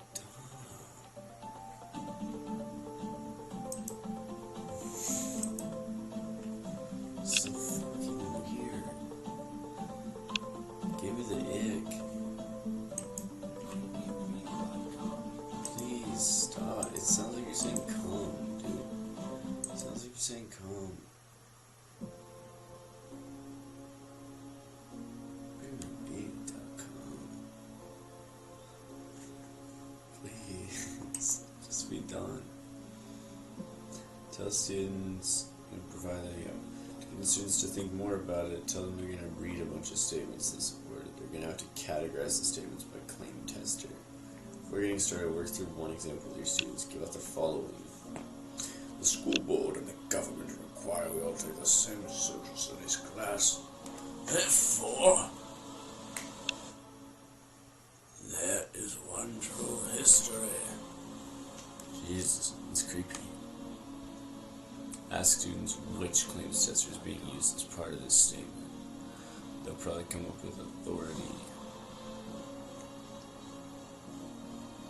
Okay, however, it's not this simple. Claims testers sometimes overlap and even work together. Logic and intuition often seem like they have a blurred line between them.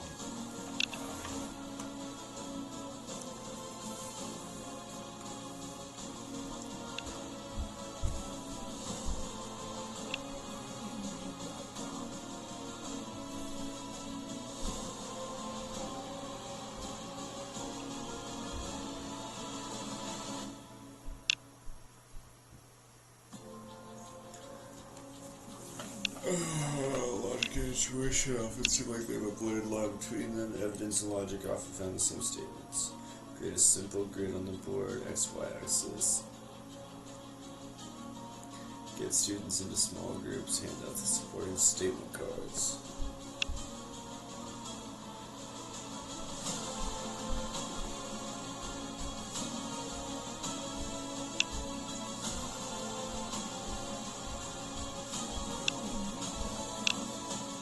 Build them as a group. Decide which supporting statement matches up with which claim tester. Interesting little methodology here. They can't decide which statement fits. Okay, when students are done. Okay, let's look at these damn things. I can't understand it till I see it. Estudiant.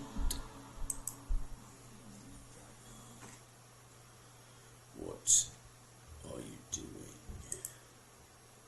You don't want to wake the dragon, do you? Can't see them damn cards.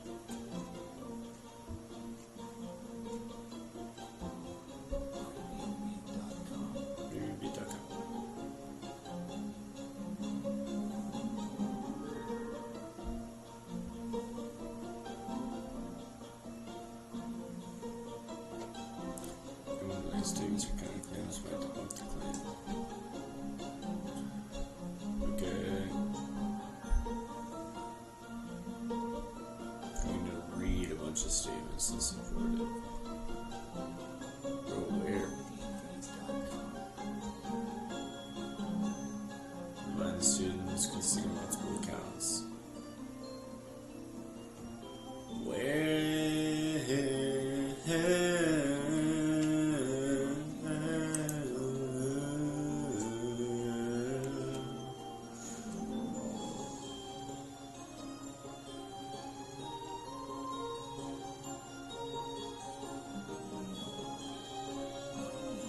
All textbooks are written by historians, so you must be true authority.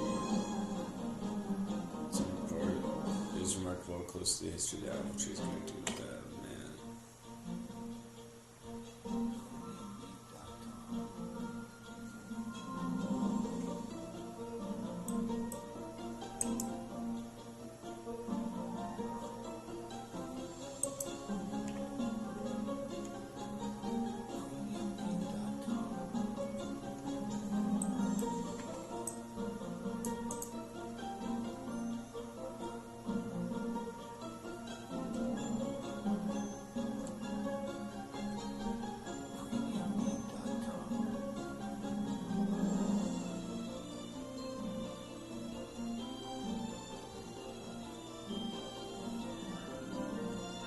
So is it 1, 2, 3? I only see 3. So it's 3 groups. It's kind of. It's not my vibe. It's not my vibe.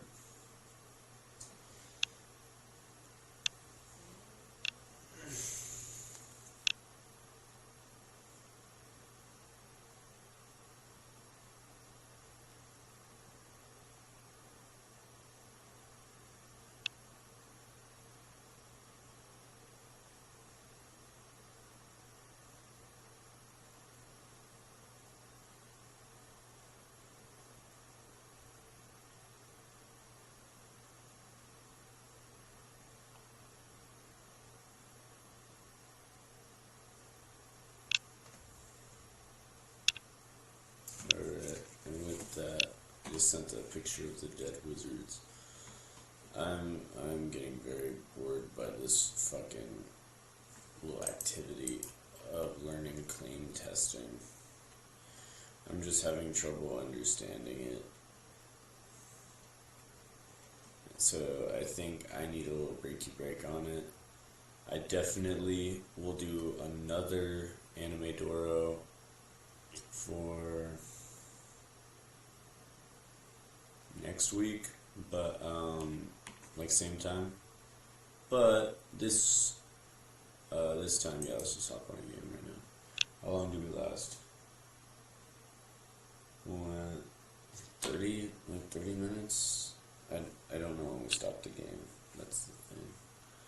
But anyway, let's just let's play some Osgiliath, I suppose.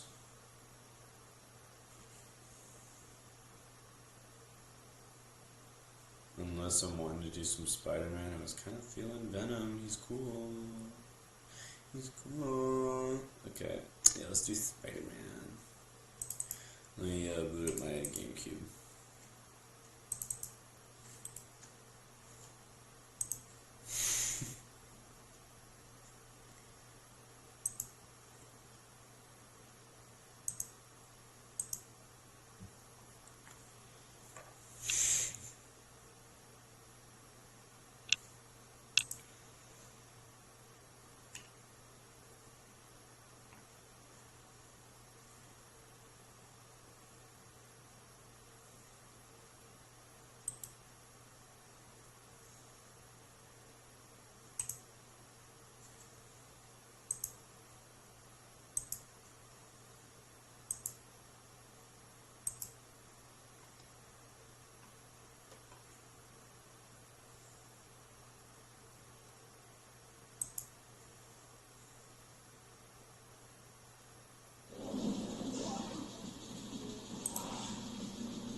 I suppose it's probably bad etiquette to be texting the whole time. I apologize, y'all.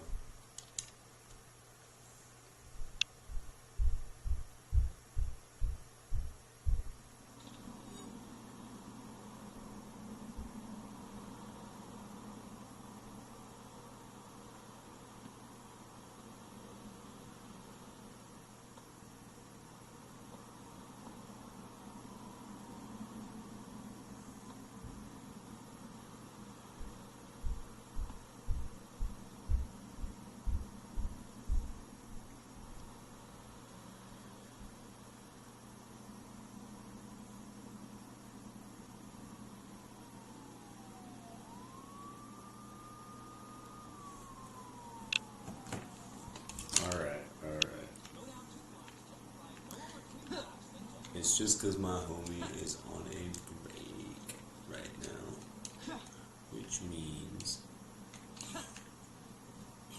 that you barely get time to talk to them. You gotta fucking do shit. You gotta do shit all day. So it's important to talk to your buddies when you can. Dude, you know what you did wrong, and you're gonna apologize immediately. 'Cause I'm the spider. Whoa, you hit me. I'm gonna hurt him. The way you hurt me. You don't F with me, sir.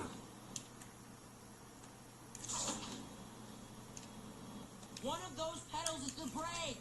Don't know which one, but Die, die, die, die.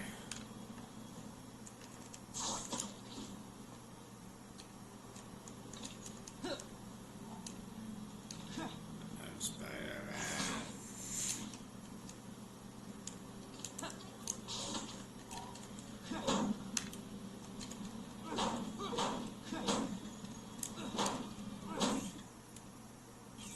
I just bought it. Why would you not stop your car? Spider-Man is right the fuck here hitting it.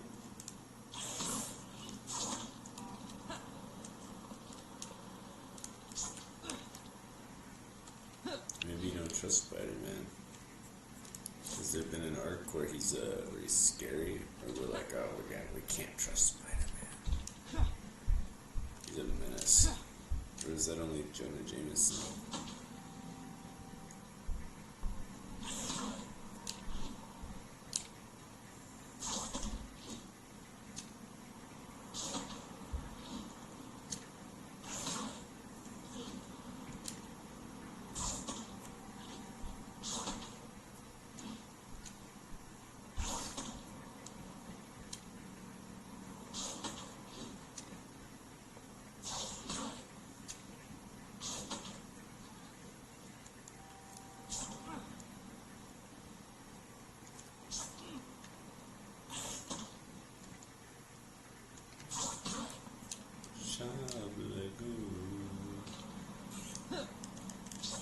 I remember when.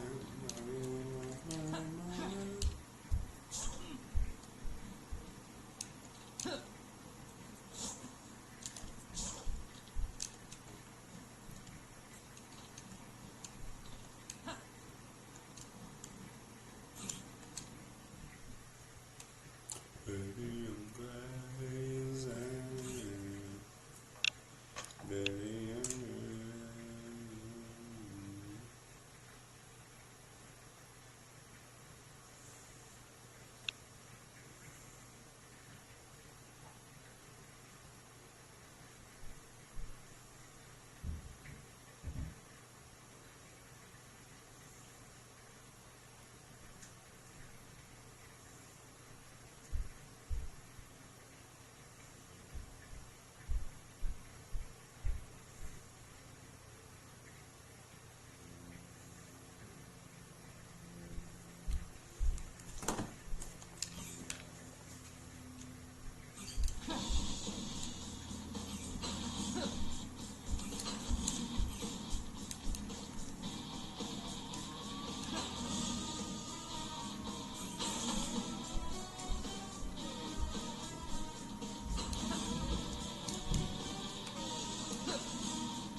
Fumbled.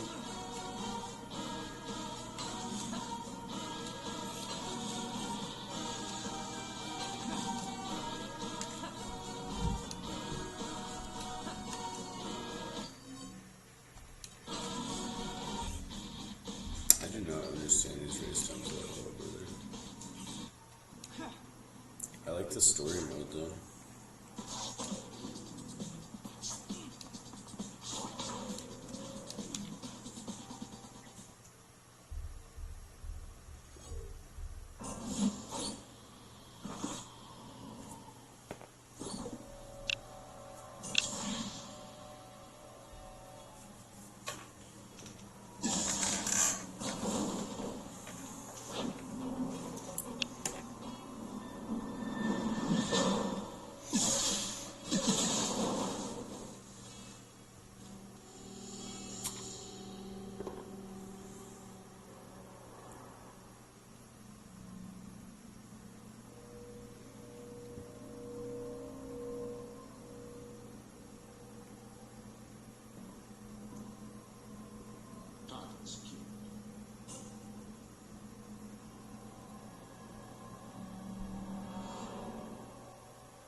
General Fury? Osborn's gone. Yes, sir. Of course he is. Why else hit this target? What is that? Jamming device. High-tech disposable. Blinds our eye in the sky. That's where we thought the boat had sunk. If Osborn is on the loose again, should we mobilize units around Parker? If we do our jobs, Parker will never even know this happened.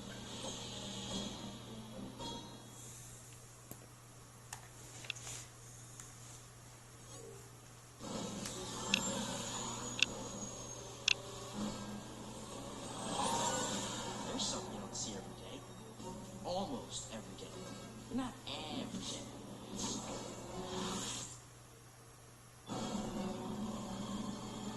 Hey! Where'd you get the cool suit? And by cool, I mean cumbersome and ribbon. Don't take it too hard. I mean, clearly, as you can see, I'm kind of a costume design snob. Okay, fine. It's a nice suit. Sorry. Jeez.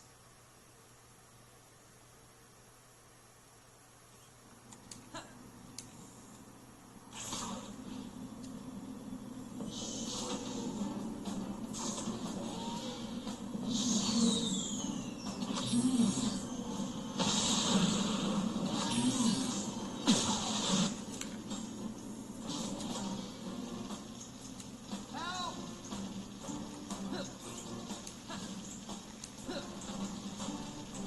Out of the way!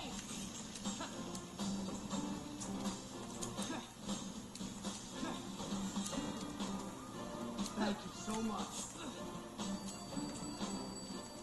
Help me, Spider-Man!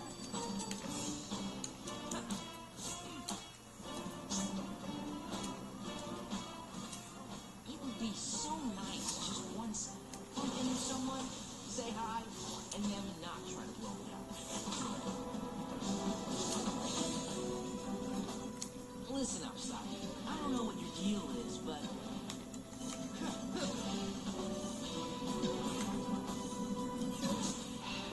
now I'm talking to myself.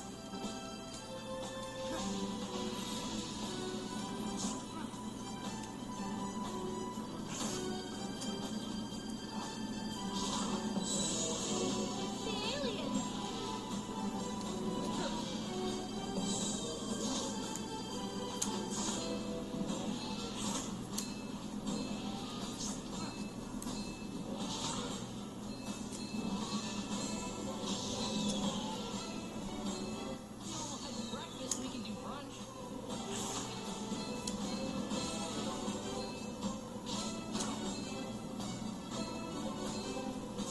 Spider-Man is chasing Iron Man.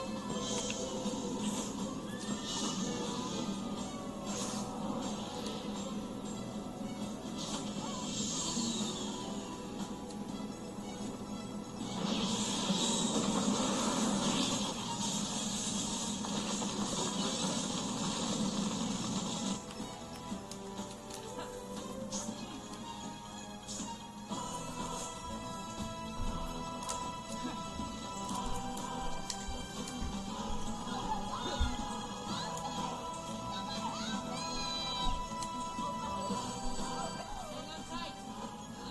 Not that tight.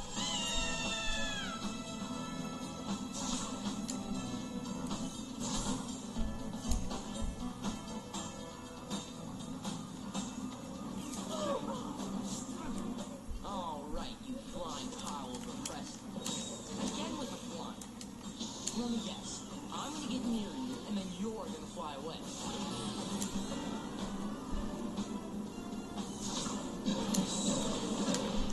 You are seriously overcompensating for something. No!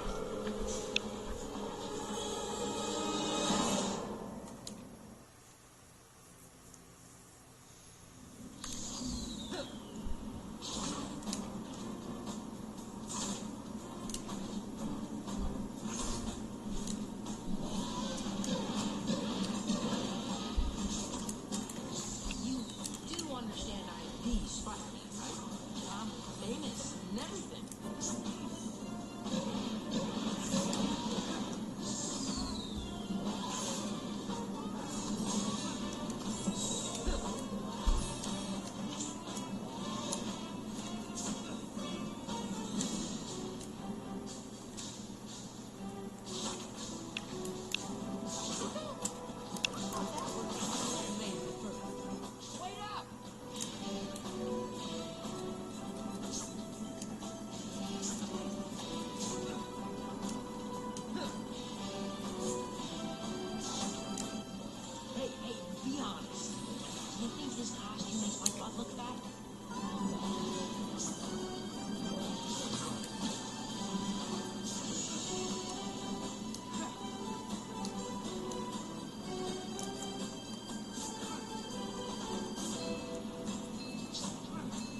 Play safe, okay?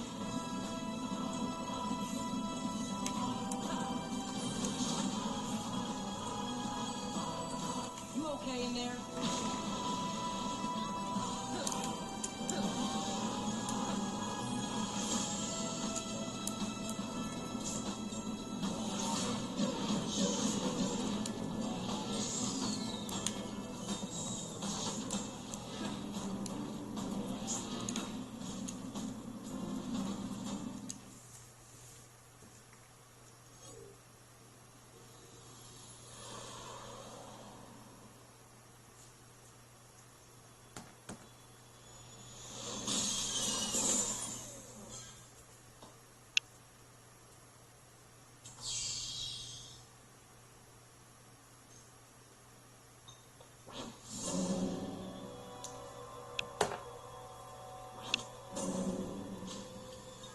It's wild. Hey, I just wanted to talk before, but I'm starting to think you need a good old-fashioned can of worms.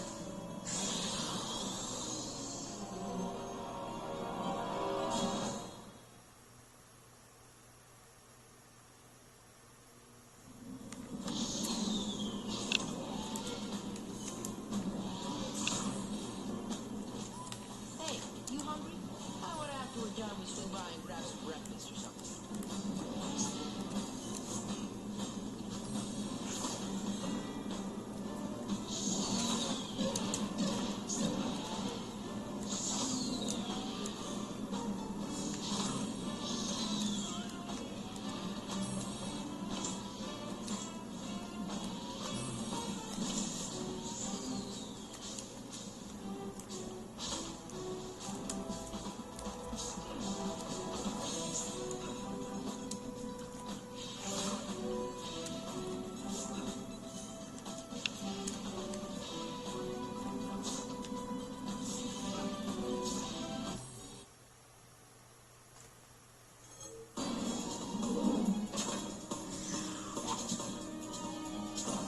You are very irritating.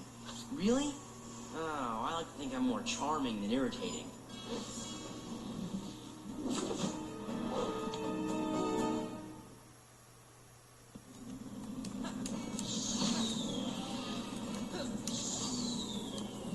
Are we playing catch because you suck at it?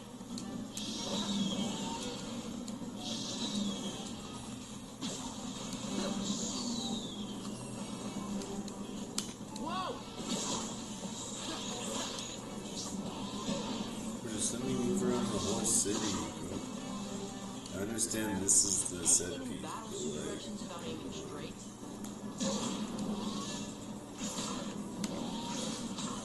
just make there be like a thing I have to attend to, No, I'm beginning to take this personal.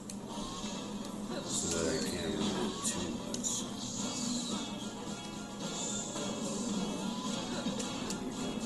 So this is how you get to fly. Or spiders, like you guys can't get.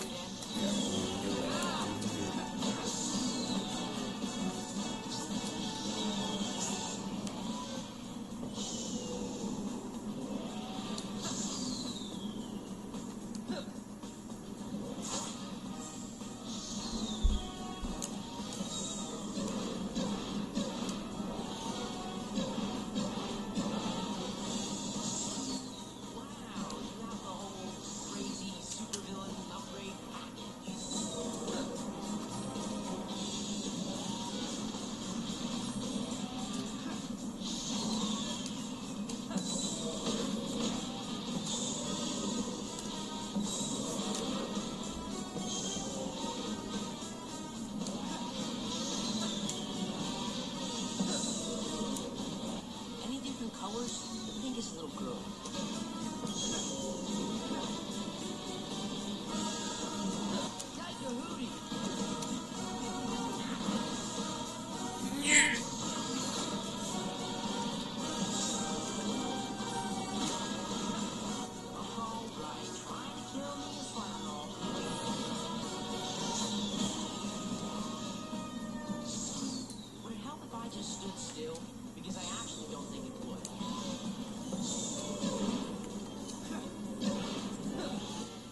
toss grenades at you.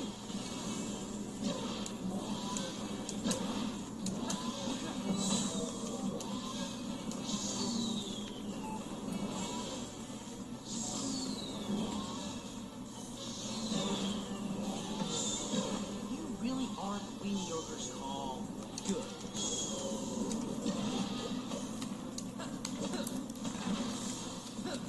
Okay, I got hair cinched in places I don't even have.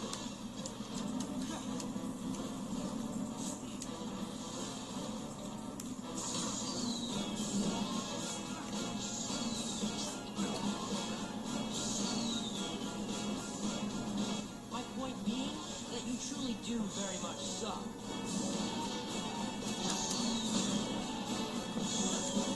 You missed the spot.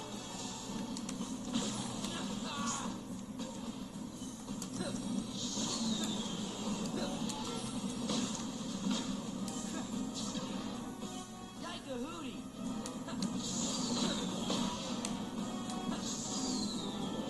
My point being that you truly do very much suck.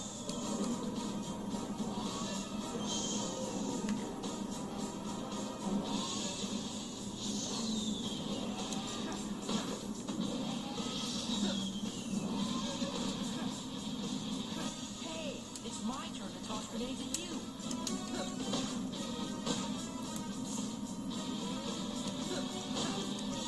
Anything in the battle suit direction is about aiming straight. Alright, trying to drill me is fun and all.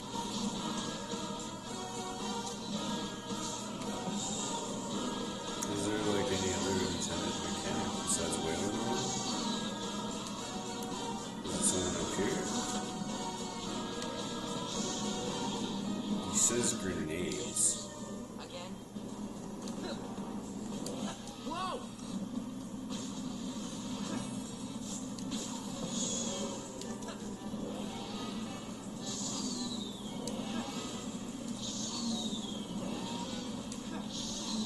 This is not the best place to fight him otherwise.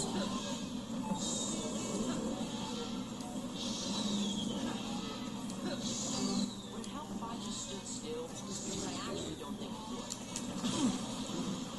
Nah. More words.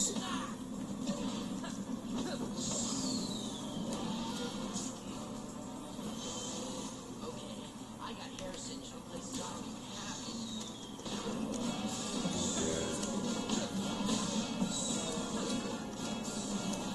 You really aren't the weenie ogre's call. Good.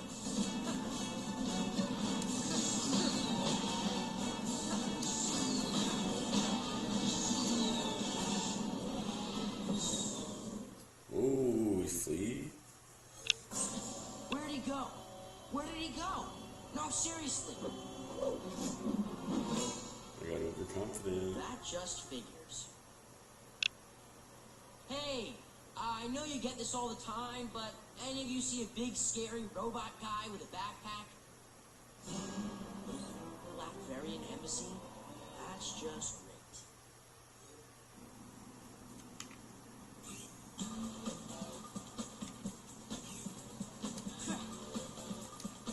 The what embassy group?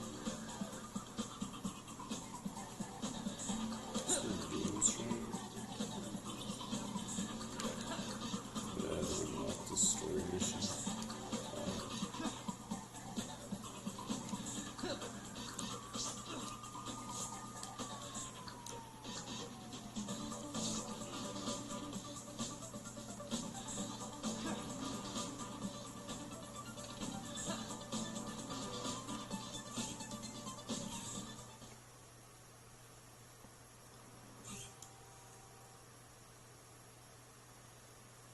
Full of grass.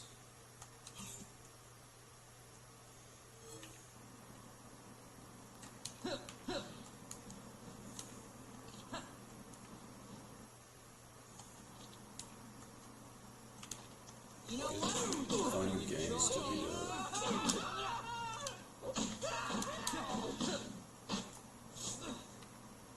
Get killed like it.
16 and Mayflower.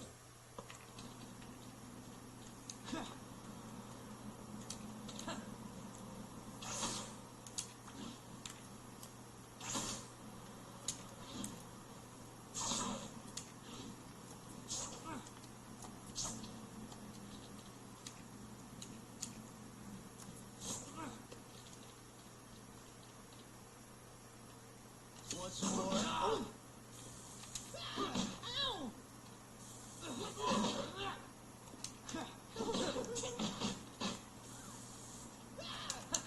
Hey, after this, you guys want to go to a movie? His idea. I had nothing to do with it.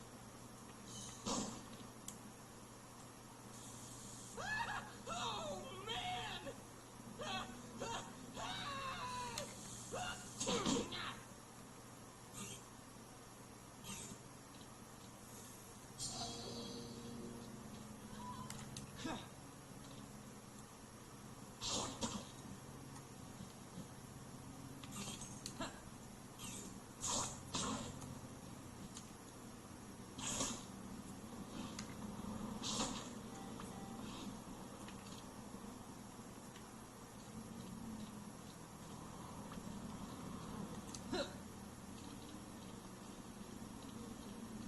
Oh, can't believe I ate the whole thing.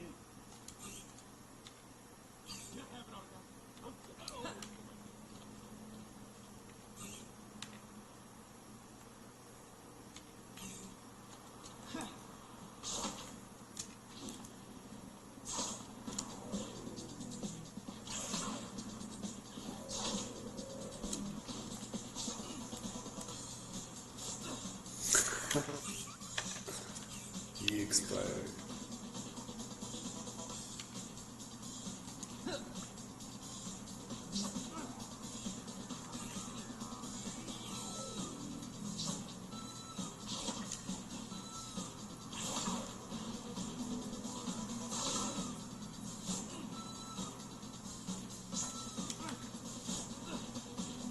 I'm coming. Hold on.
I need to go home.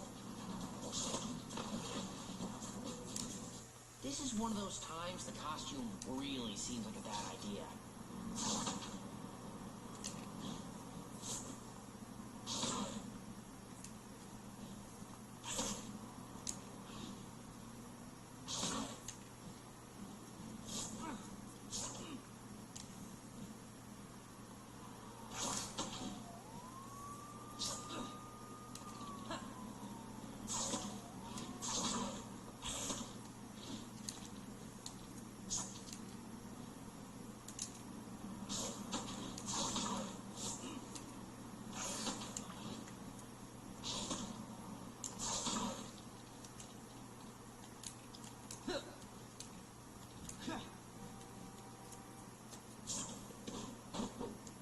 Make his tombstone and let's go.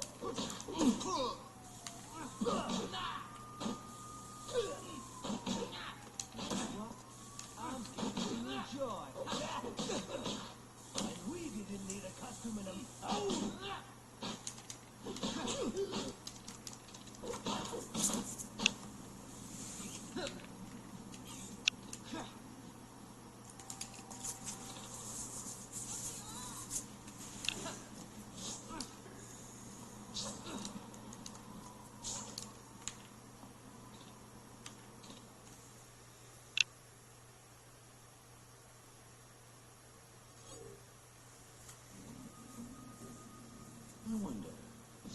Is there a connection between the suit and Spider-Man?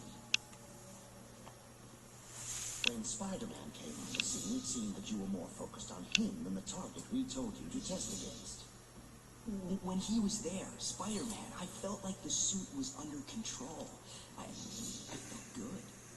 Just being in proximity to Spider-Man? Why would that be? It happened one other time. Parker. Parker? Richard Parker? He's dead. But his son is not. The suit was built with Richard Parker's DNA, and his son is Spider-Man. Wow.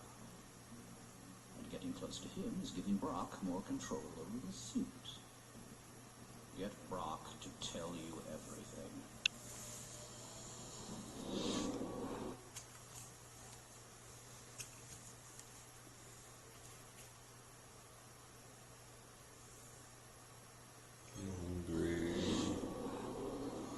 His name is Peter Parker.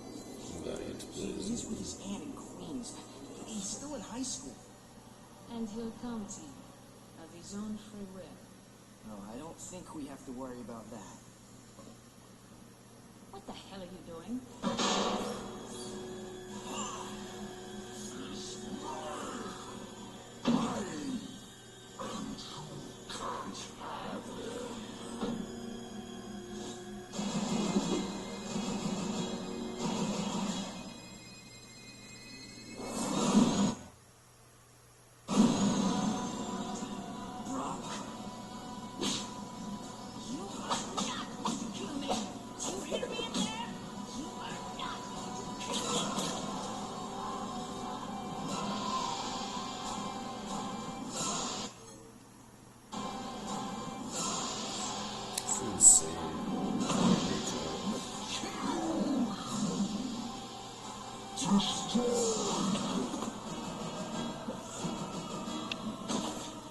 Eddie Brock is loose.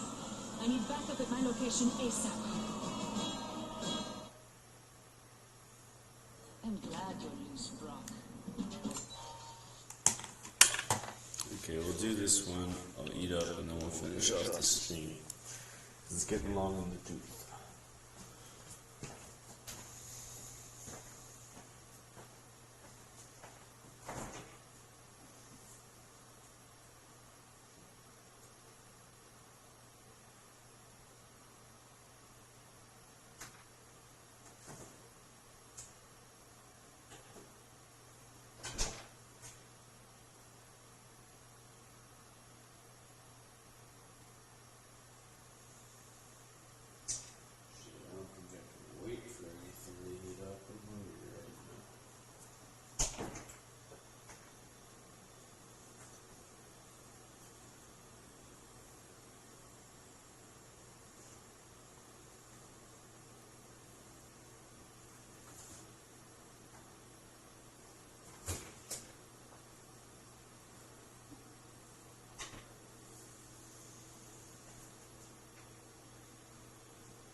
those absolutely massive, so just totally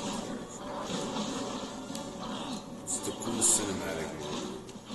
Give her the chance to like have a unique animation. Freaks you out.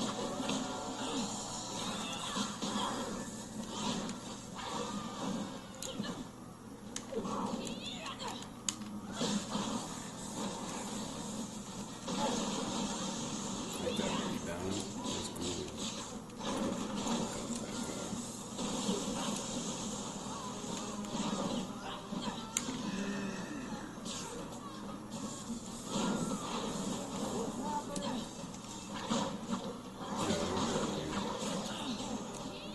We're done.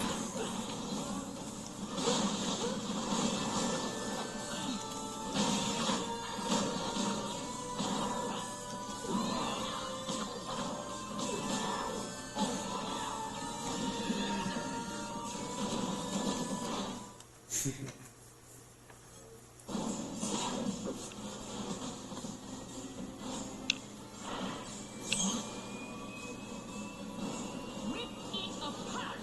We'll return what is left to the craft.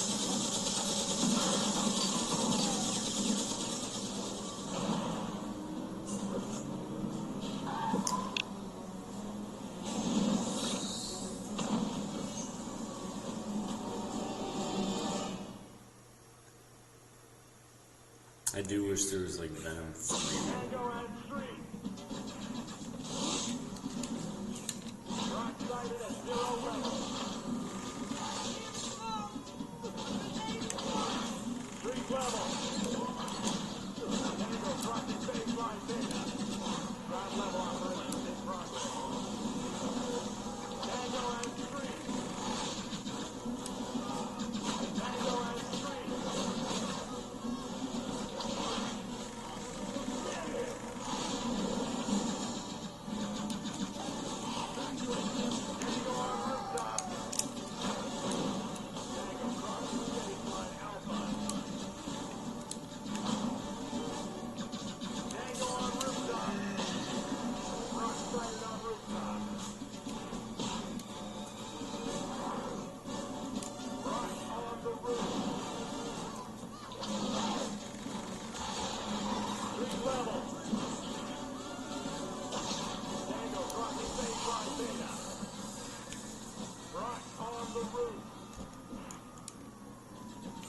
Tango on rooftop. Target low. Tango crossing baseline Delta. Rock sighted at 0 level. Tango crossing baseline Epsilon. Street level.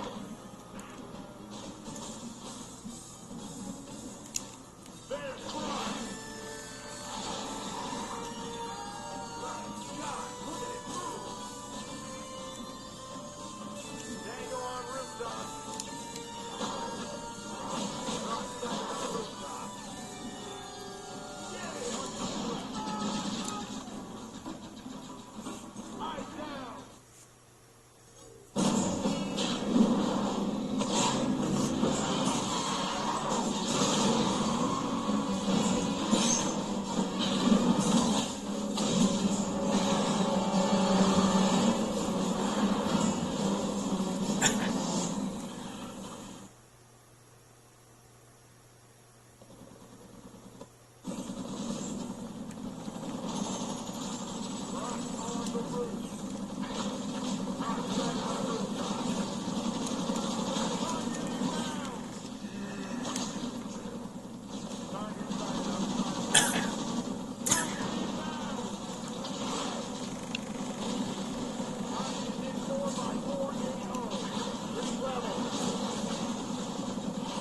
How the hell?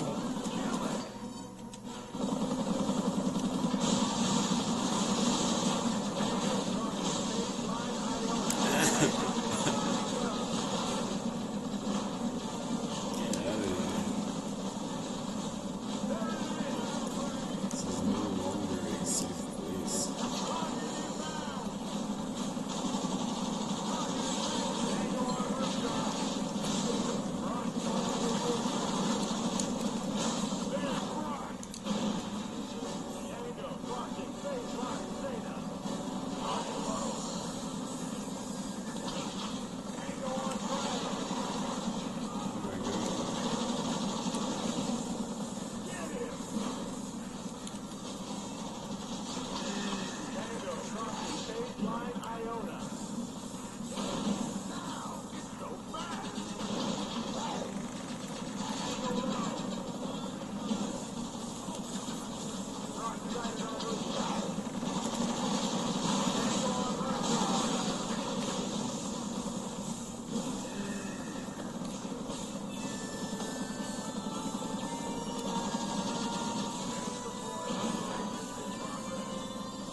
sustainable.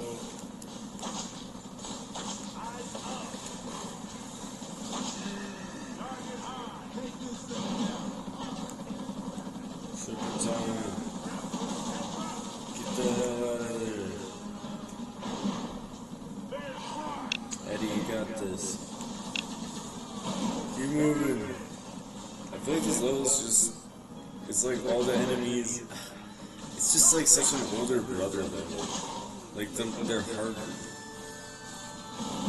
You gotta ask your older brother to freaking play.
Eddie Brock, but we've still got Peter Parker.